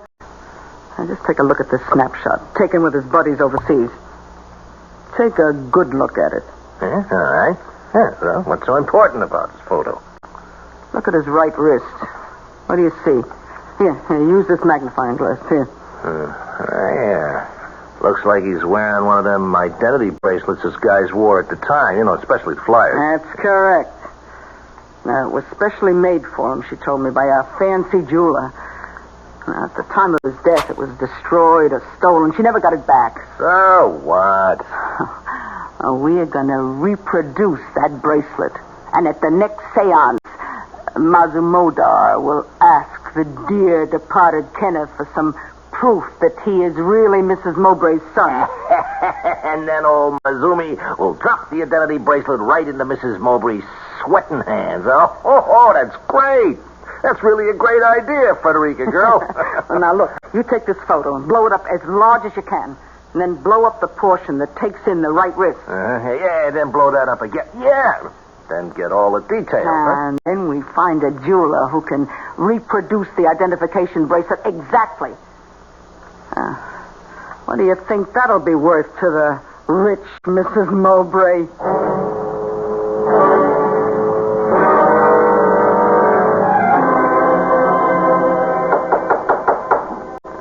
Now, open up, Kent.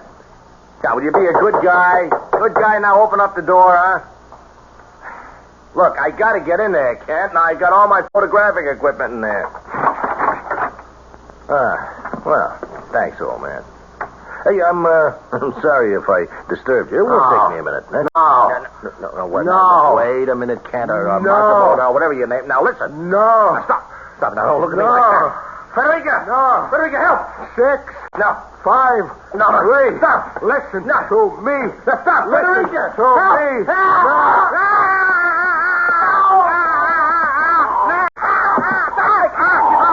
Now, you hear me? You hear me and you obey. Tell me that you hear me. I hear you. Well, now go back into your room and stay there until I order you to leave. Repeat what I have said. Go back to my room. Stay there. Until I order you to leave. Until you order me to leave.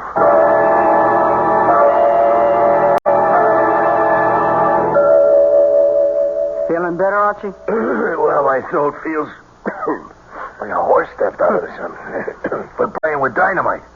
The best thing we can do is turn him in before we all wake up some morning, huh? Yeah. Wait till we make the big caper. To the next seance. And we're able to drop the identification bracelet into the center of the table. Yeah, can we take the chance? Can we wait that long? So just go to work. Take your pictures. How long will it take to have the bracelet made? Well, I know a guy who does great work. Good. Can you get to him? He's just a telephone call away. He owes me a couple of favors. Well, call him. And then start working with your camera. I got all your equipment out of Mazumodar's room.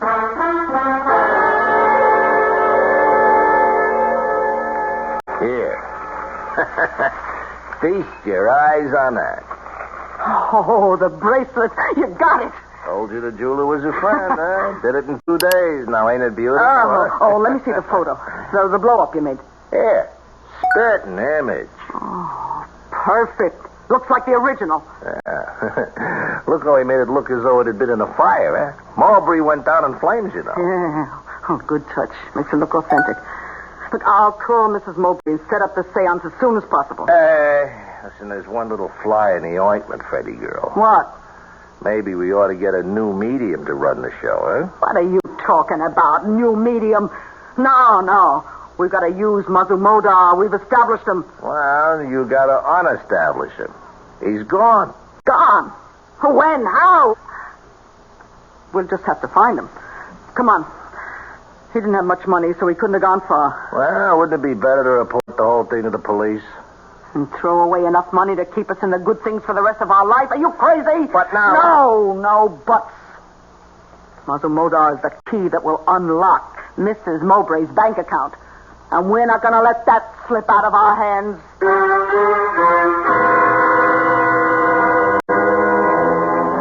Kent Hatcher loose in the city again. No one to control his homicidal urges. His changed appearance would make it difficult for the police to recognize and to apprehend him. Will they? I'll be back shortly with Act 3.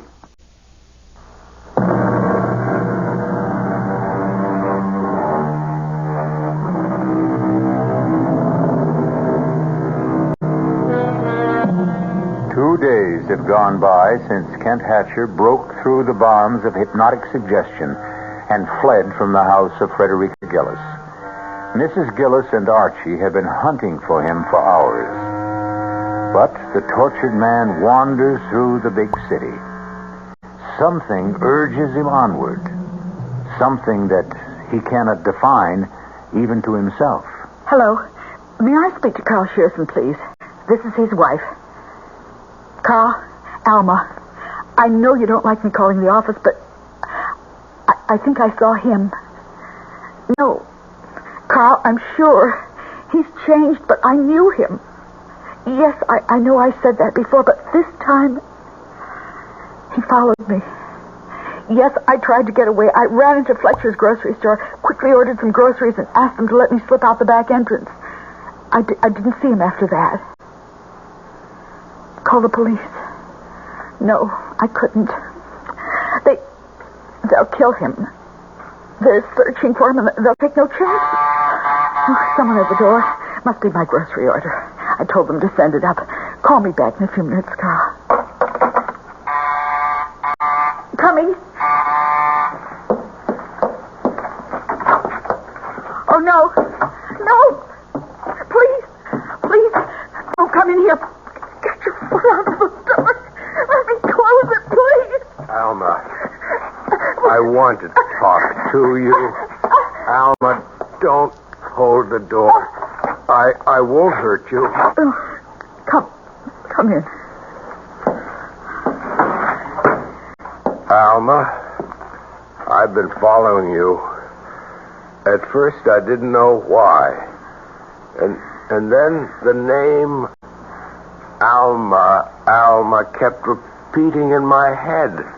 Then I knew who Alma was. Do you know who I am? Yes. I know you can't. They told me you were... I was alone all those years. I'm remarried. Remarried? You were declared legally dead. Even then, I hesitated. But Carl insisted that we marry. He's a good man. Kind. I need him. He loves me. Our daughter, Mary. Isn't she? Pneumonia. The year after you disappeared.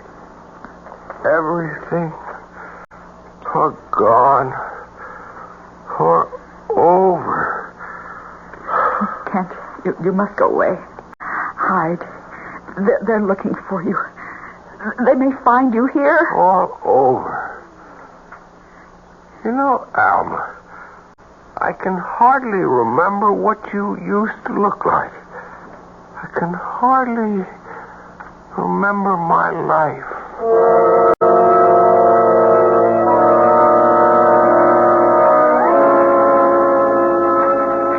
There's nothing here in the papers. Nothing on the radio or TV. All it says is, fugitive killer still at large.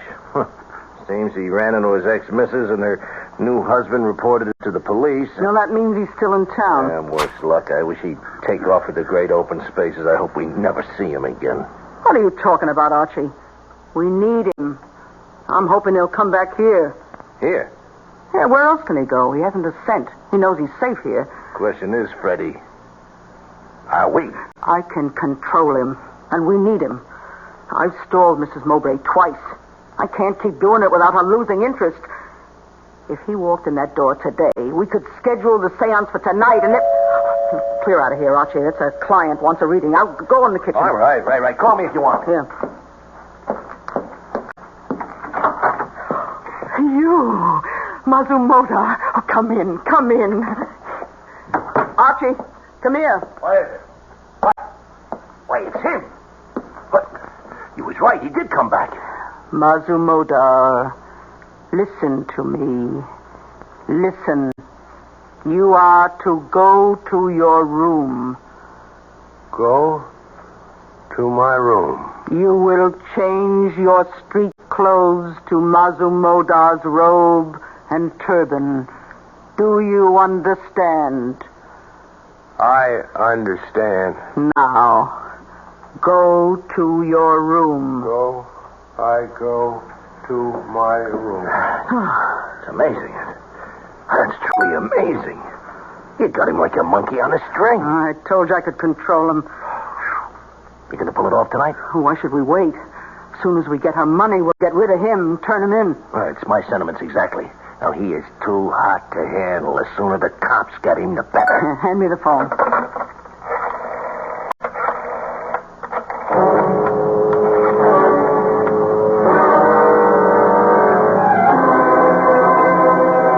Mrs. Mowbray, right on time. Come in. Thank you for calling me. I began to think that all contact with my son Kenneth was broken. I thought perhaps I had disturbed Mazumoda by my outburst. Oh, no. Nothing like that. But I must tell you, his efforts on your behalf have taken their toll of his strength. I don't quite understand. Well, every night, Mazumoda has reached out into the darkness of death to touch the spirit of your son. Oh, has he really? The effort has drained his strength. He is not well. Oh, then perhaps it may take him months, perhaps years to recuperate, and the expenses incurred are very high. I will pay them anything. Well, I am certain that he will be successful tonight. I have been in communion with the spirit of your son. I have informed him that he must appear to you and must give you some evidence known only to the two of you to prove without any doubt that it is truly he. Oh, if he could. We will begin. Sit here at this table, as we did the last time. Yes. You there, I across from you, and Mazumoda sitting between us. Now, I will dim the lights. Let us join hands and complete the mystic circle.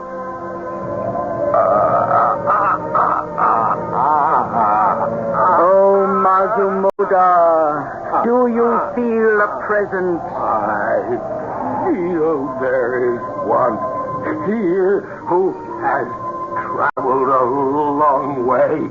Do you know him by name? This is not simple.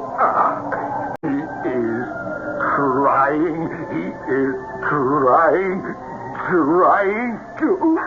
Masamoda, are you all right? Can you continue? I can't continue.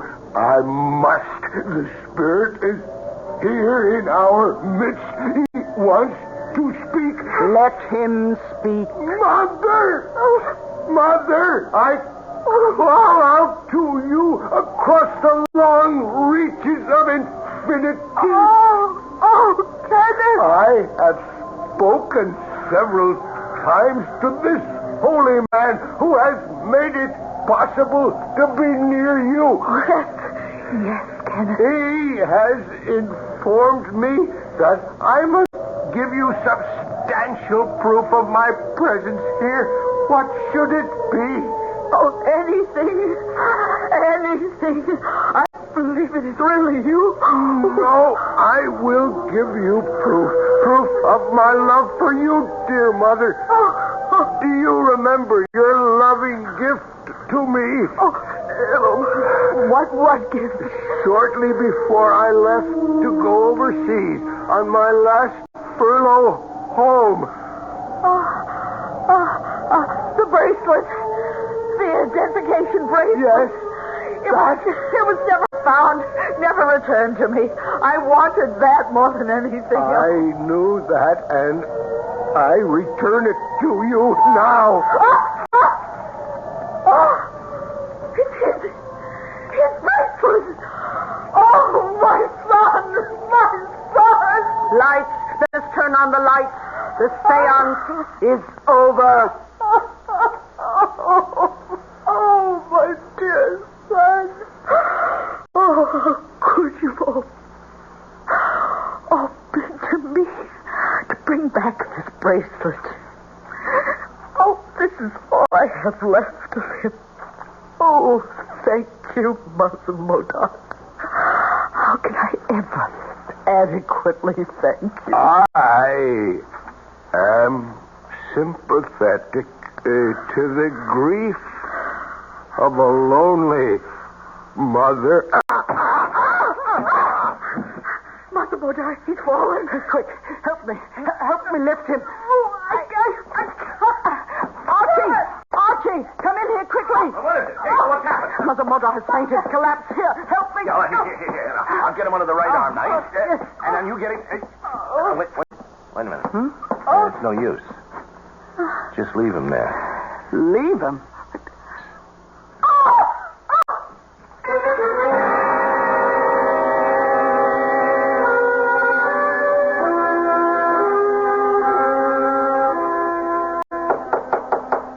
Come in.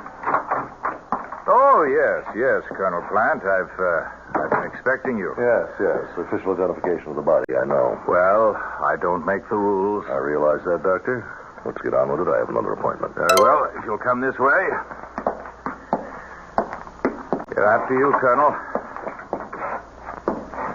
We keep the bodies here prior to identification. Of course. Right this way, please. And here we are, number 31416. Do you identify this man, Colonel Plant? I do.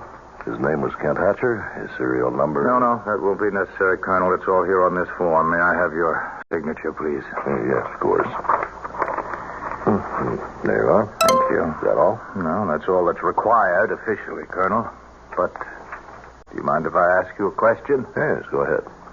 That business with the identification bracelet? Oh, it was a fake, a reproduction. Mrs. Gillis' accomplice, Archie, had it made from a photograph. We got all that in their confessions. They had made it look as though the son Kenneth had sent the bracelet to his mother from the great beyond? Mm-hmm. Yes, it's a common trick played by people of this type to bilk naive women. However, there was one aspect of the matter that has not been satisfactorily explained. You mean about the inscription on the inside of the identification band? To my son, forever and ever, Mother. Doctor, there was no way they could have known what that was, or whether there was even an inscription. In some mysterious way, that engraving appeared on the inner face of the silver bracelets. How? We shall never know.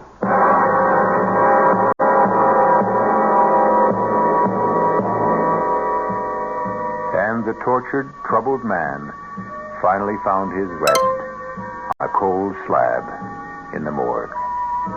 Unmourned, unwanted, unwept for.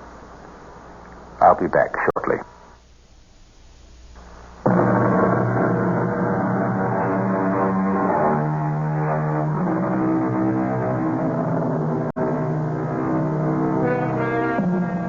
So we've had a look at the terrifying results of tampering with the human brain. All the experts agreed pretty much on the methods that had been used, but not one had an answer for Kent Hatcher's mysterious extrasensory knowledge of the inscription on the inside of the bracelet. That he took to his grave. Our cast included William Redfield, Bryna Rayburn, Mason Adams, Earl Hammond, and Martha Greenhouse. The entire production was under the direction of Hyman Brown. And now, a preview of our next tale. You see this writing? Yes. It is the runic alphabet. It represents an ancient death curse. And those figures on it? The date of your death. Oh, that's ridiculous. It has earned the reputation of being one of the most powerful of all the ancient spells. The drawback, of course, was the absolute necessity of having the man or woman casting the runes to pass the curse on directly and have it accepted. Oh, no, I won't believe that. This is the 20th century. Careful. Careful. Lose this paper and you lose your only chance. You mean there's something I can do? One thing. What is it? Pass the curse to someone else. This is E.G. Marshall inviting you to return to our Mystery Theater for another adventure in the macabre. Until next time, pleasant dreams.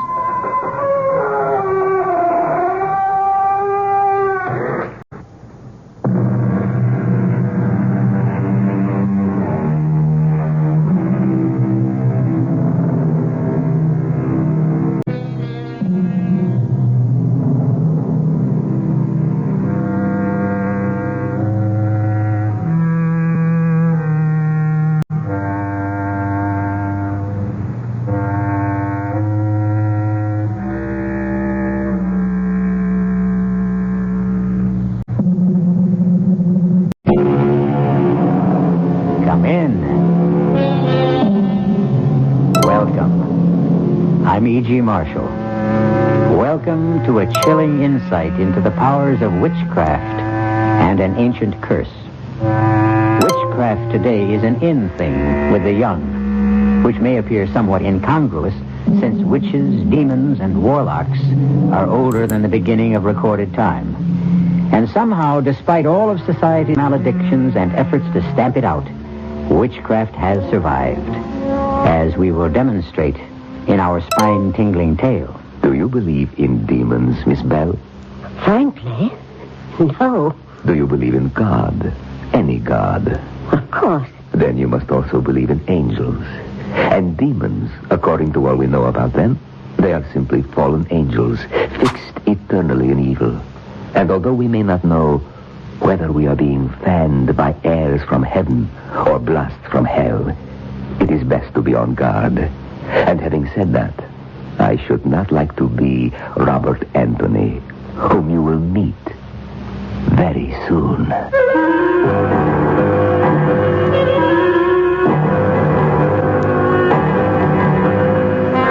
Our mystery drama, This Will Kill You, was written especially for the Radio Mystery Theater by Murray Burnett and stars Norman Rose and Larry Haynes. I'll be back shortly with Act One.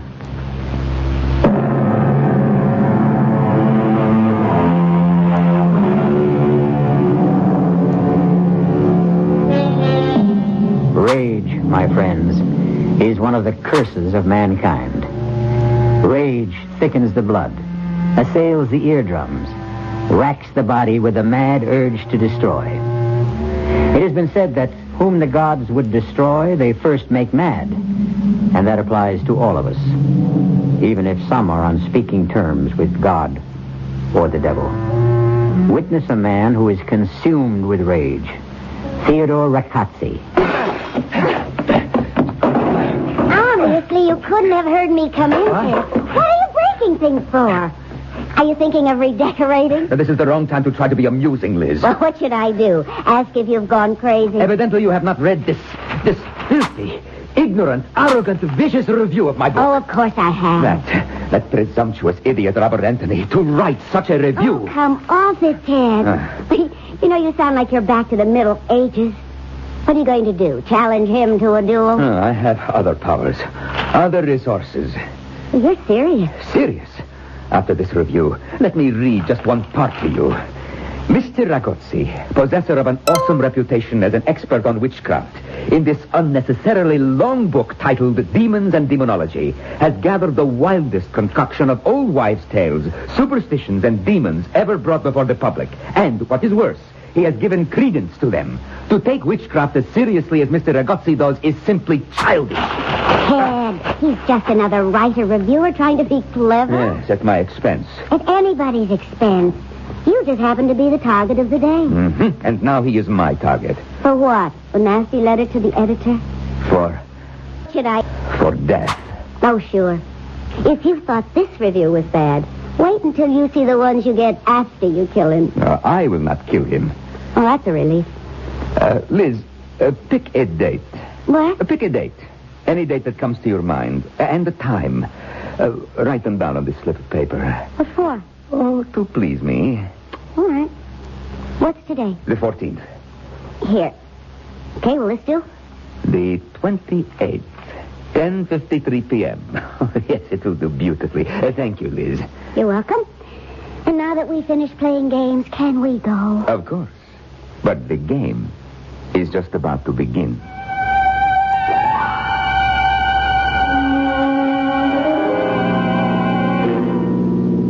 Have I ever remarked how well you drive, Liz? Often, thank you. I think that's what attracted me to you in the first place. Your driving and your legs. I'm happy to see that you're feeling better. Yes. Due to you, as usual. Oh, I haven't done a thing. Oh, yes, you have. You know that date you wrote down for me? Yes? Well, that is the exact date and time that Robert Anthony will die. Oh, sorry I asked. You don't believe me? Oh, I thought you'd forgotten about that silly review. Where are you going? To the party. Ted, why did you ask me to write down the date? Oh, a whim. It amused me to leave the amount of time that Anthony has left to live to mere chance. Well, suppose I'd picked a date next year. Well, that would have given Anthony more time. That's all. You sound so certain. I am. What's the matter with me? Why am I talking as if there were any possibility that you have the power to kill another human being? Why, indeed. I can almost understand why Anthony wrote about your book the way he did. Of course.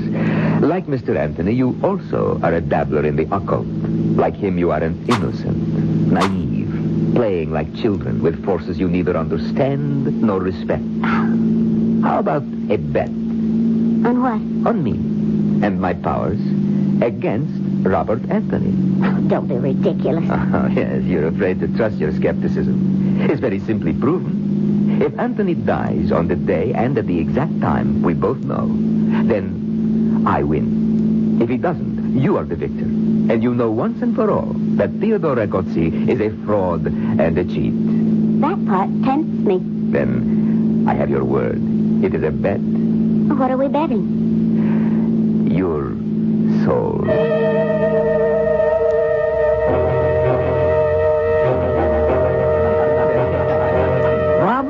then you're not leaving the party already. Well, I'm sorry, Carl. I just dropped by to meet your guests, but my publishers are getting uptight about my new book. Well, everyone here is talking about the hatchet job you did on Riccozzi. Well, why do they think I've got a bone to pick with Riccozzi?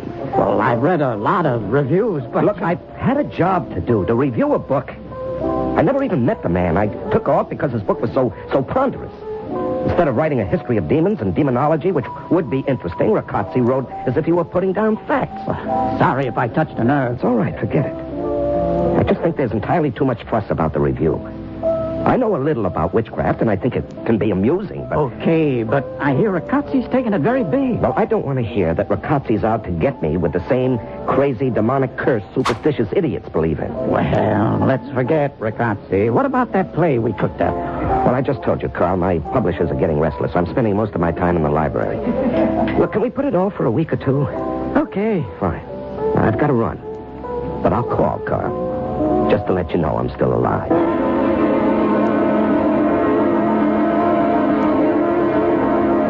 This is Jennifer Bell and another broadcast of The Author Speaks. My guest for today is the man who has written the most controversial book about devils and deviltry, Theodore Riccozzi. I am happy to be here.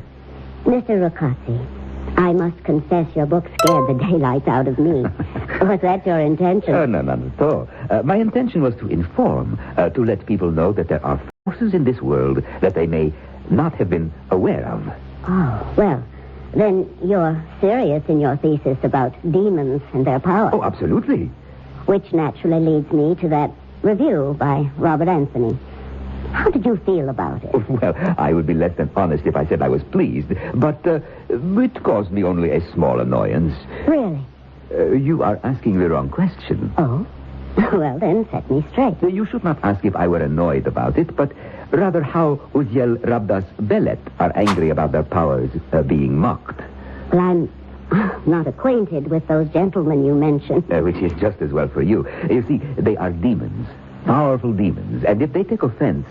well, I should not like to be Mr. Robert Anthony. You're predicting that some harm might come to Robert Anthony? Oh, I predict nothing. Forgive me, but didn't you just issue a warning? A warning is not a prediction. Do you believe in demons, Miss Bell? Frankly, no. Do you believe in God? Any God? Of course. Good. Then, of course, you must believe in angels. And demons, according to all we know about them, are simply fallen angels, turned away from God, fixed eternally in evil. I would like to inform you, madam, that a belief in the existence of angels and demons is an article of faith with two of our major world religions. All I say is that I should not like to be in the company of Robert Anthony during the next month. Good morning. I see you have my books waiting for me, those 5 over there. Thank you. Well, today I ought to finish my research. I'm going to miss the peace and quiet of this library. My name is Theodore Riccozzi. I called about a book you said you would have waiting. Ah, yes. Thank you. Oh, excuse me. Yes? It sounds absurd, I know, but I am superstitious about where I sit when I work here. Also, the light. Oh, yes, it's okay. Sit right there. Oh, yes, you're so kind. Oh, I'm so sorry. Forgive my clumsiness. I've knocked your books down. Let me help you. Oh, it's all right. I can pick them up. I cannot think how I could be so clumsy. Maybe I should wear glasses. Don't worry about it. Accidents happen. Yes, of course. Oh, this piece of paper is yours, I believe? Oh, thank you. Is something wrong? You keep looking over your shoulder. No. It's nothing. I don't feel well. It'll pass. Ah, yes, of course. Sir, can I help? No, I think I need a little fresh air. Oh, yes, of course. Sir, your books. Oh, forget them. I'll be back when I feel better. I've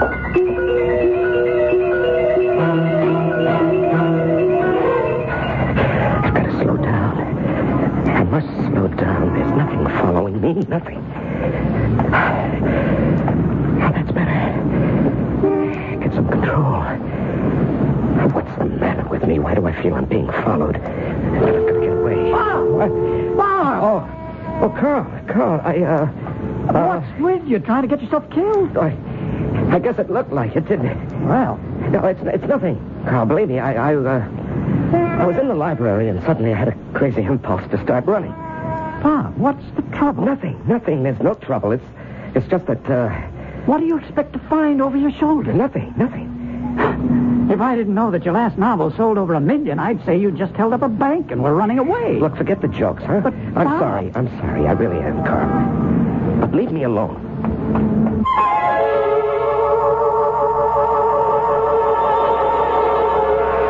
Whom the gods would destroy, they first make mad. But are the gods desirous of destroying Robert Anthony, or the demons? And who are the demons that are driving him? I'll be back shortly with Act 2.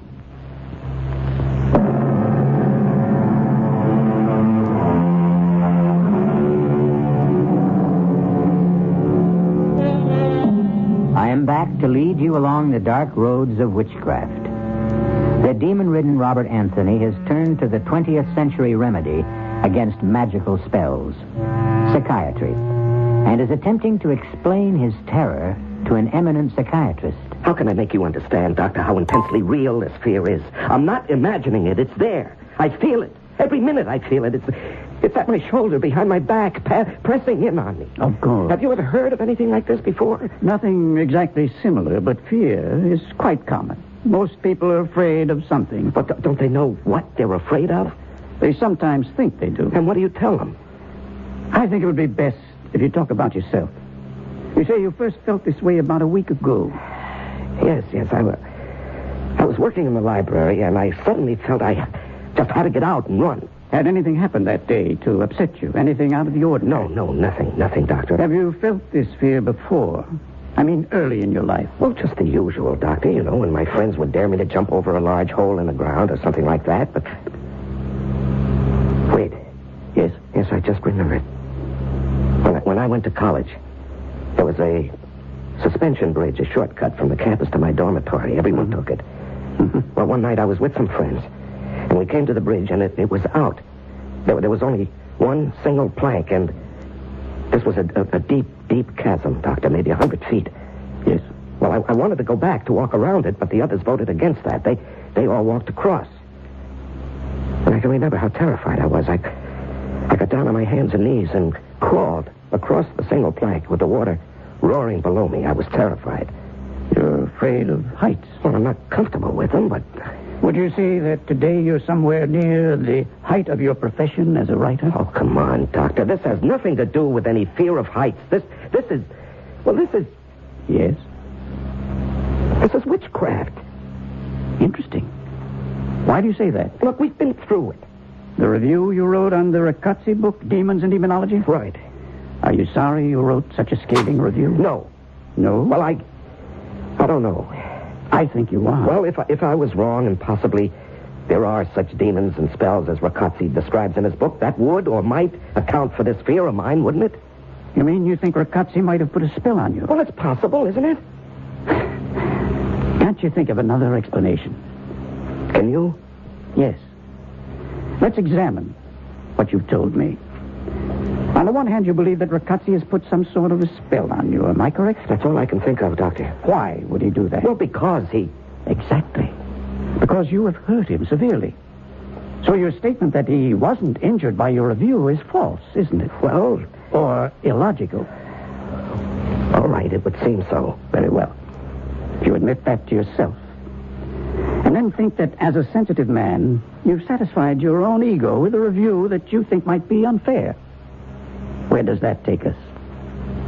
Doctor, do you believe that I feel so guilty that I run through the streets pursued by shadows? That I can't sleep because I feel a presence in my room?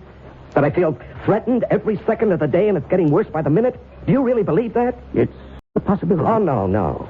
You'd rather believe in witchcraft. Why? Doctor, you're not helping me. If you'll examine your motive as to why you insist that Riccozzi has some power to cast a spell over you, then I think... All right, I'm getting out of here. That won't help. Neither do you.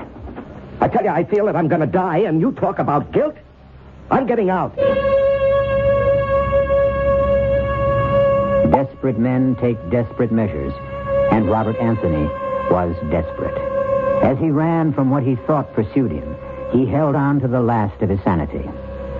In his dabbling in witchcraft, he had heard, as had everyone interested in diabolism, of Professor Thurman Anderson, an outstanding scholar and acknowledged authority in the field.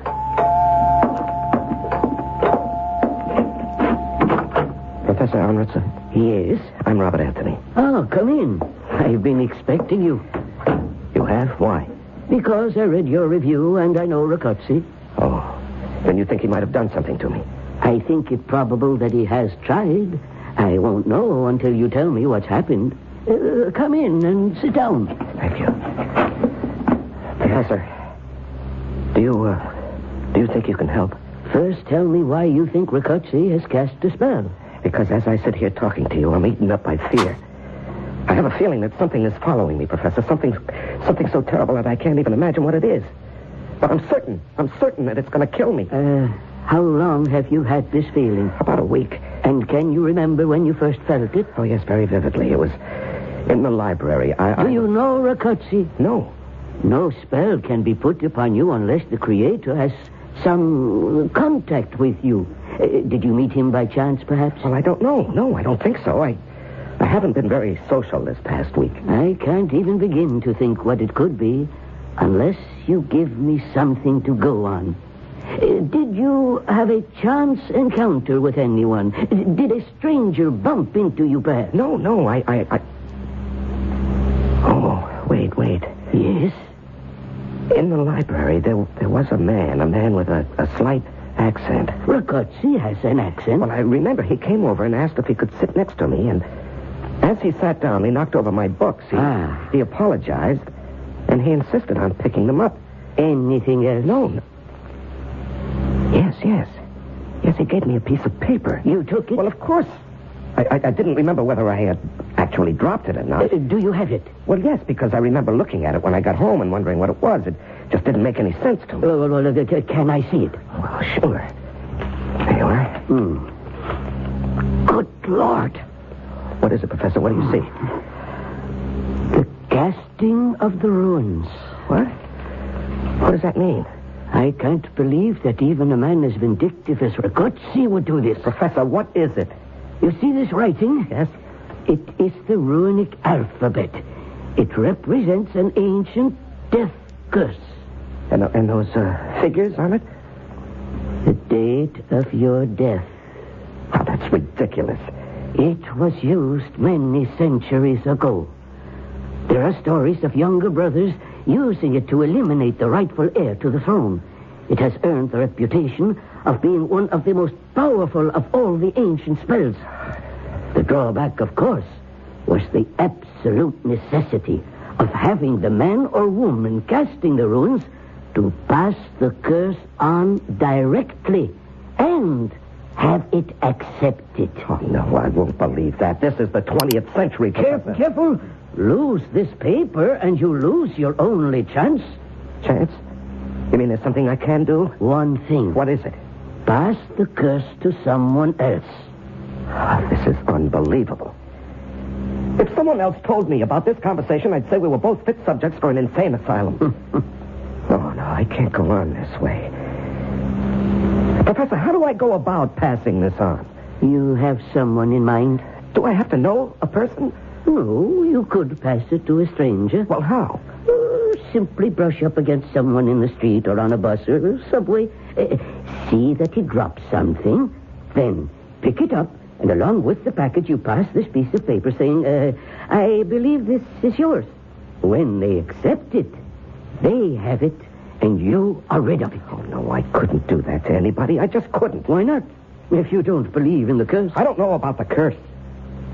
I can't believe that it will actually kill anyone, but I know how I feel. That is very real and horrible. Well? How much time do I have? Today is the 23rd. The date here is the 28th. 10:53 p.m. There's not a lot of time, is there? Plenty, if you start to pass it now. No, I just can't, Professor. I wouldn't give this to my worst enemy, let alone... Hold it. How about Riccozzi? wondered how long you would take before you got around to that. Yes, of course. I'll pass it back to him. How? Well, I'll just... Exactly. Rakotsi obviously knows you. He is going to be on his guard. Well, can someone else pass it? No. It must be passed directly. There must be a way.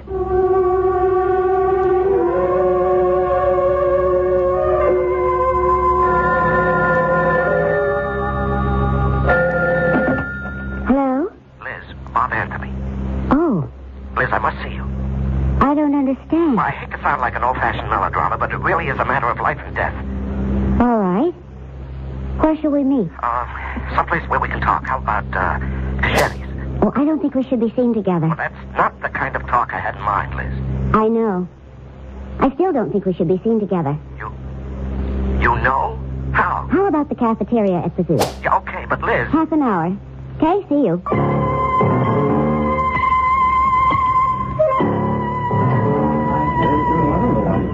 Sir, I'm late. No, you're not. I'm early. What would you like? Oh, just coffee. All right, I'll get it for you. No, I really don't want anything. Why did you call me? Liz, you wouldn't be surprised and go all girlish on me if I tell you it's because of your relationship with Rakotsi. No. Okay. This is going to sound crazy. Well, try me. Liz, I have to know everything you know about Rakotsi, not personal things, but his schedule, his plans, that sort of thing. Oh. It's terribly important, Liz. Yes. You're not going to ask me why? No. When I said it was a matter of life and death, I meant that. You'll have to believe me, Liz. Well, I do. You're entitled to an explanation. And you do? Yes. You know, I'm making a fool of myself. I'm talking to the wrong person. I just never even considered for a moment that you'd be in it with him. I'm not. But you know what I'm talking about. Yes. Well, how? I'd rather not discuss it. Well, you've got to, Liz. Don't you see that? Isn't it enough for you to know that I realize you're in trouble and I want to help? All right, now it's my turn to ask why. No comment. But, Liz... You're wasting time in arguing. What can I do? I've already told you. But don't you see that I'll feel better if... If you can trust me? Yes, exactly. This isn't just fun and games for me, Liz. It's... Your life. Then you are in on it, huh? Look, I know about it. I'm involved, but I have as much to lose as you. Maybe more. And that's all I'm going to say. Do you think he can do it? More important, what makes you think he can? Everything I know tells me he cannot. But... Everything I know, everything I've learned, everything that science says doesn't help stop the terrible feeling I have that something is after me, Liz. It's just waiting until it has 10:53 p.m. on the 28th. That's the date. What makes you think I can help? I have one chance to break whatever spell Rakotsi has put on me. And what's that? It's just a slim chance, Liz, but a chance. Just take my word for that. If you do want to help, get me the information I want and need. I'll try. How do I reach you? Here, this number. Mm-hmm. Anytime, day or night. If I'm not there, I'll get back to you in 5 minutes. I'll try. Thanks. And Liz? Yes? We haven't got much time. Time is running out on Robert Anthony. Whatever it is that's following him, or what he honestly believes to be following him, has a target date. I'll be back shortly with Act 3.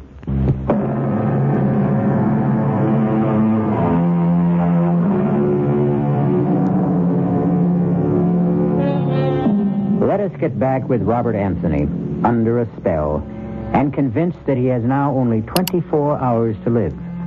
The date set for his death is 10:53 p.m. on the 28th, and it is now the afternoon of the 27th.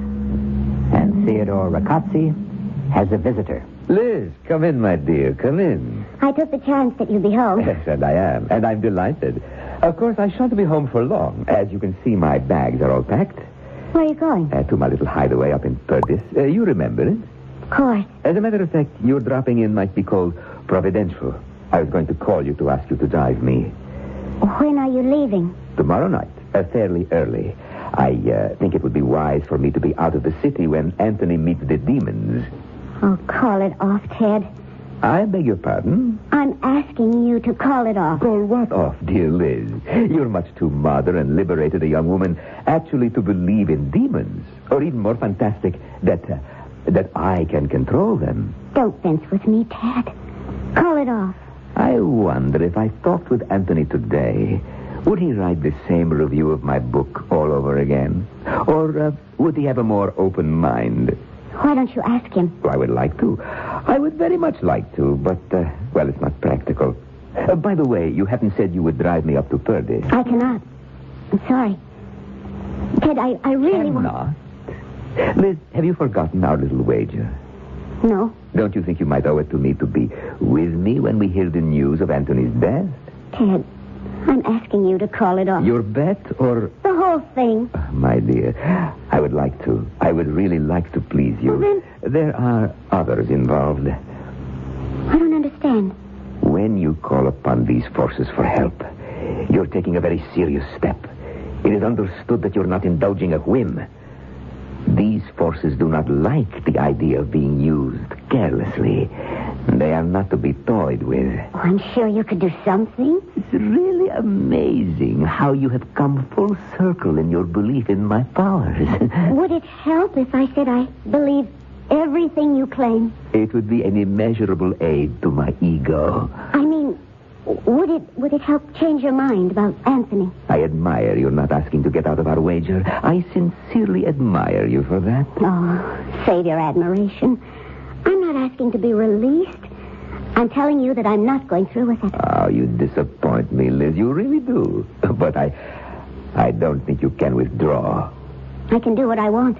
And I don't want to play this game any longer. You have no choice. But I do. We're talking now about my soul. I don't know whether a person has a soul or not. Take my word for it, Liz. You have a soul. Oh, fine. But it's mine. And I'm not giving it to anyone. You have already committed yourself. To what? To a bet made on the spur of the moment and not in any seriousness. I only made it to keep you happy. Whatever your motive, you made it. I intend to hold you to it. Hold me to what? An oral agreement? In the circles in which I move, it is binding. And I say no. And that is most unwise. Are you threatening me? Of course. I think you should know that I will be powerless to help if you should change your mind. I'll remember that. I advise you to keep it very strongly in mind. And along those lines, you won't change your mind about driving me to Purdy's? I can't, really. Then I shall have to take the train. That seems obvious. I'm going to ask another favor. For your own sake, it is necessary that you be with me the day after I have won my wager. I would take it kindly if you would get me a ticket on the 9:30 to Purdy's. Ted, I believe there is such a train. And then I'll give you the keys tomorrow. About my... And you can drive up the following day. What makes you think that... Because of our relationship, I've been extraordinarily patient with you, Liz. Now, you will do me these favors. It may predispose me to have more patience with you on the day my wager is due.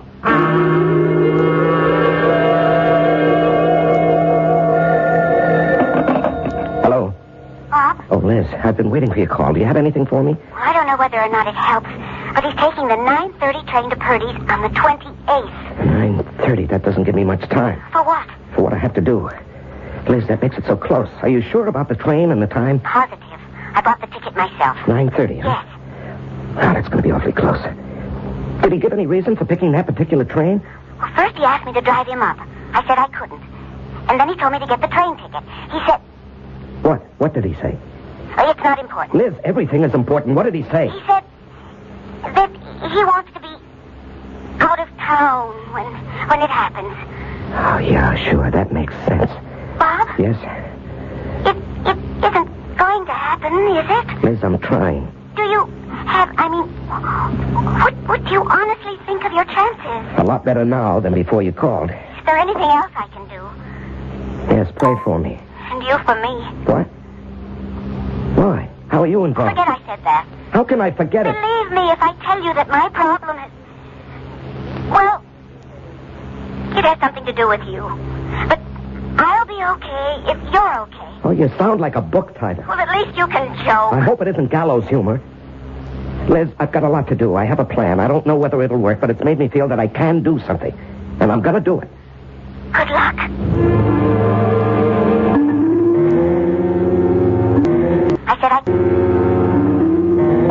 Anthony! I didn't believe it when you called. How can I help you? I need a makeup job. For a TV appearance? No. I must be disguised so that even my own mother wouldn't know me. Can you do that? Well, maybe if you tell me what it's for, it might help. No, I can't tell you. You'll have to take my word that it's deadly serious. Well, how long will you need to wear the disguise? 4 hours at the outside. How many people do you want to fool? One. A man. Uh-huh. How well does he know you? Well, that's hard to say. He's not an intimate friend. In fact, I only met him once, but he knew me then. One more question. Mm-hmm. How does this guy think of you? Oh, I suppose he sees me as a young smart aleck. Good. So we have to make you old. Step into my parlor. Aren't you going to lock it? Okay. Sit in that chair over here. Yeah. Now relax. You're too tense. I'm sorry. See, now the hairpiece is no problem. Your head and hairline are easy. But the eyes. The eyes? Exactly. With the hair you have, you can't have those alert brown eyes. Let me see. Watery blue with little veins running through them. Yeah. Okay, now. Ever wear contact lenses? No, of course not. You'll love them. Slight effort. There. How's your vision? Well, I can see. Good.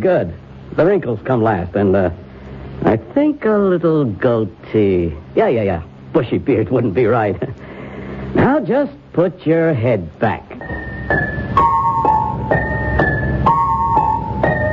Grand Central Station in New York City at 9 o'clock of any evening is a dreary place. The waves of homebound commuters have washed away. The garish light serves only to point up the cruel deterioration of past grandeurs. The waiting rooms are almost empty.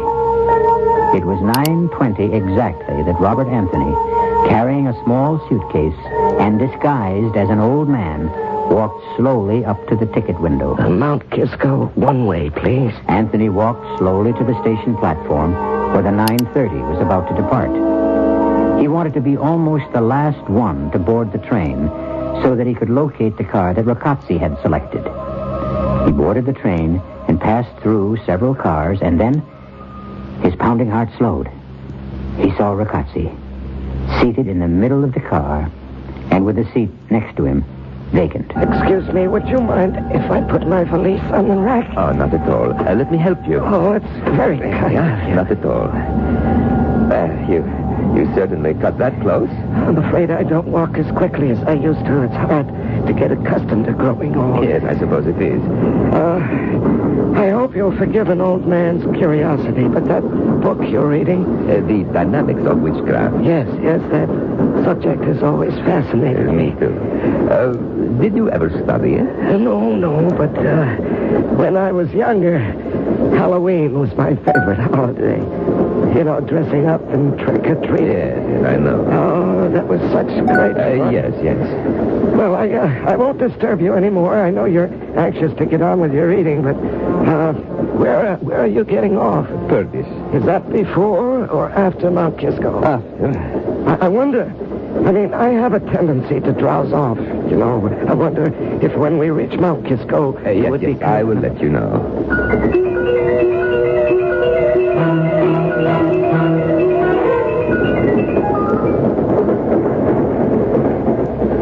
Excuse me, is it... It's the next station.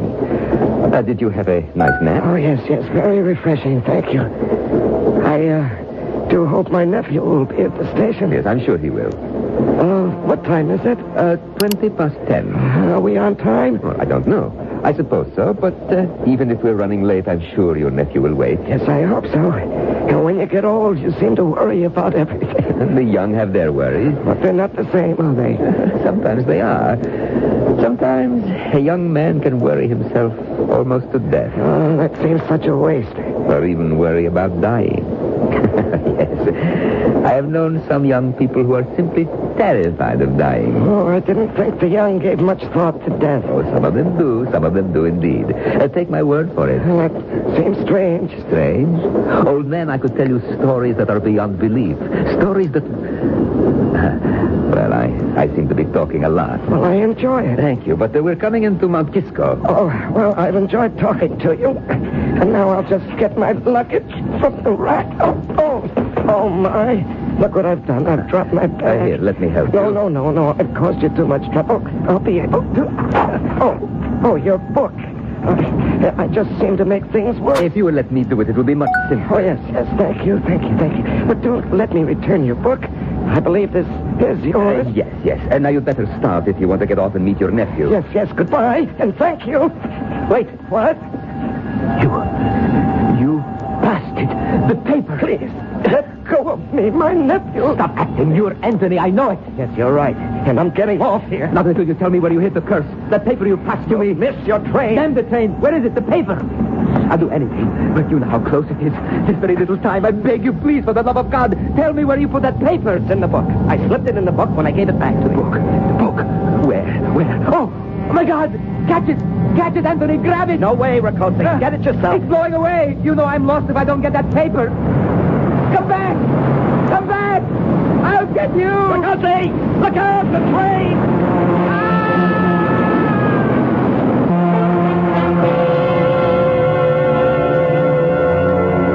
The end of our story of witchcraft and demons. The obituary notice said that Theodore Riccozzi met his death when he inexplicably ran in front of a southbound express at the Mount Kisco station.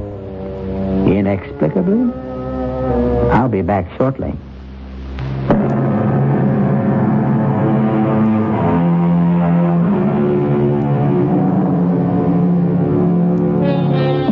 I'm sure we all know what the forces were that made Theodore Riccozzi run in front of the train that killed him. He panicked because of a superstitious belief in the supernatural. That, of course, is the explanation. Or is it? Our cast included Norman Rose, Larry Haynes, Evie Juster, Roger DeKoven, and Gil Mack. The entire production was under the direction of Hyman Brown. This is E.G. Marshall inviting you to return to our Mystery Theater for another adventure in the macabre. Until next time, pleasant dreams.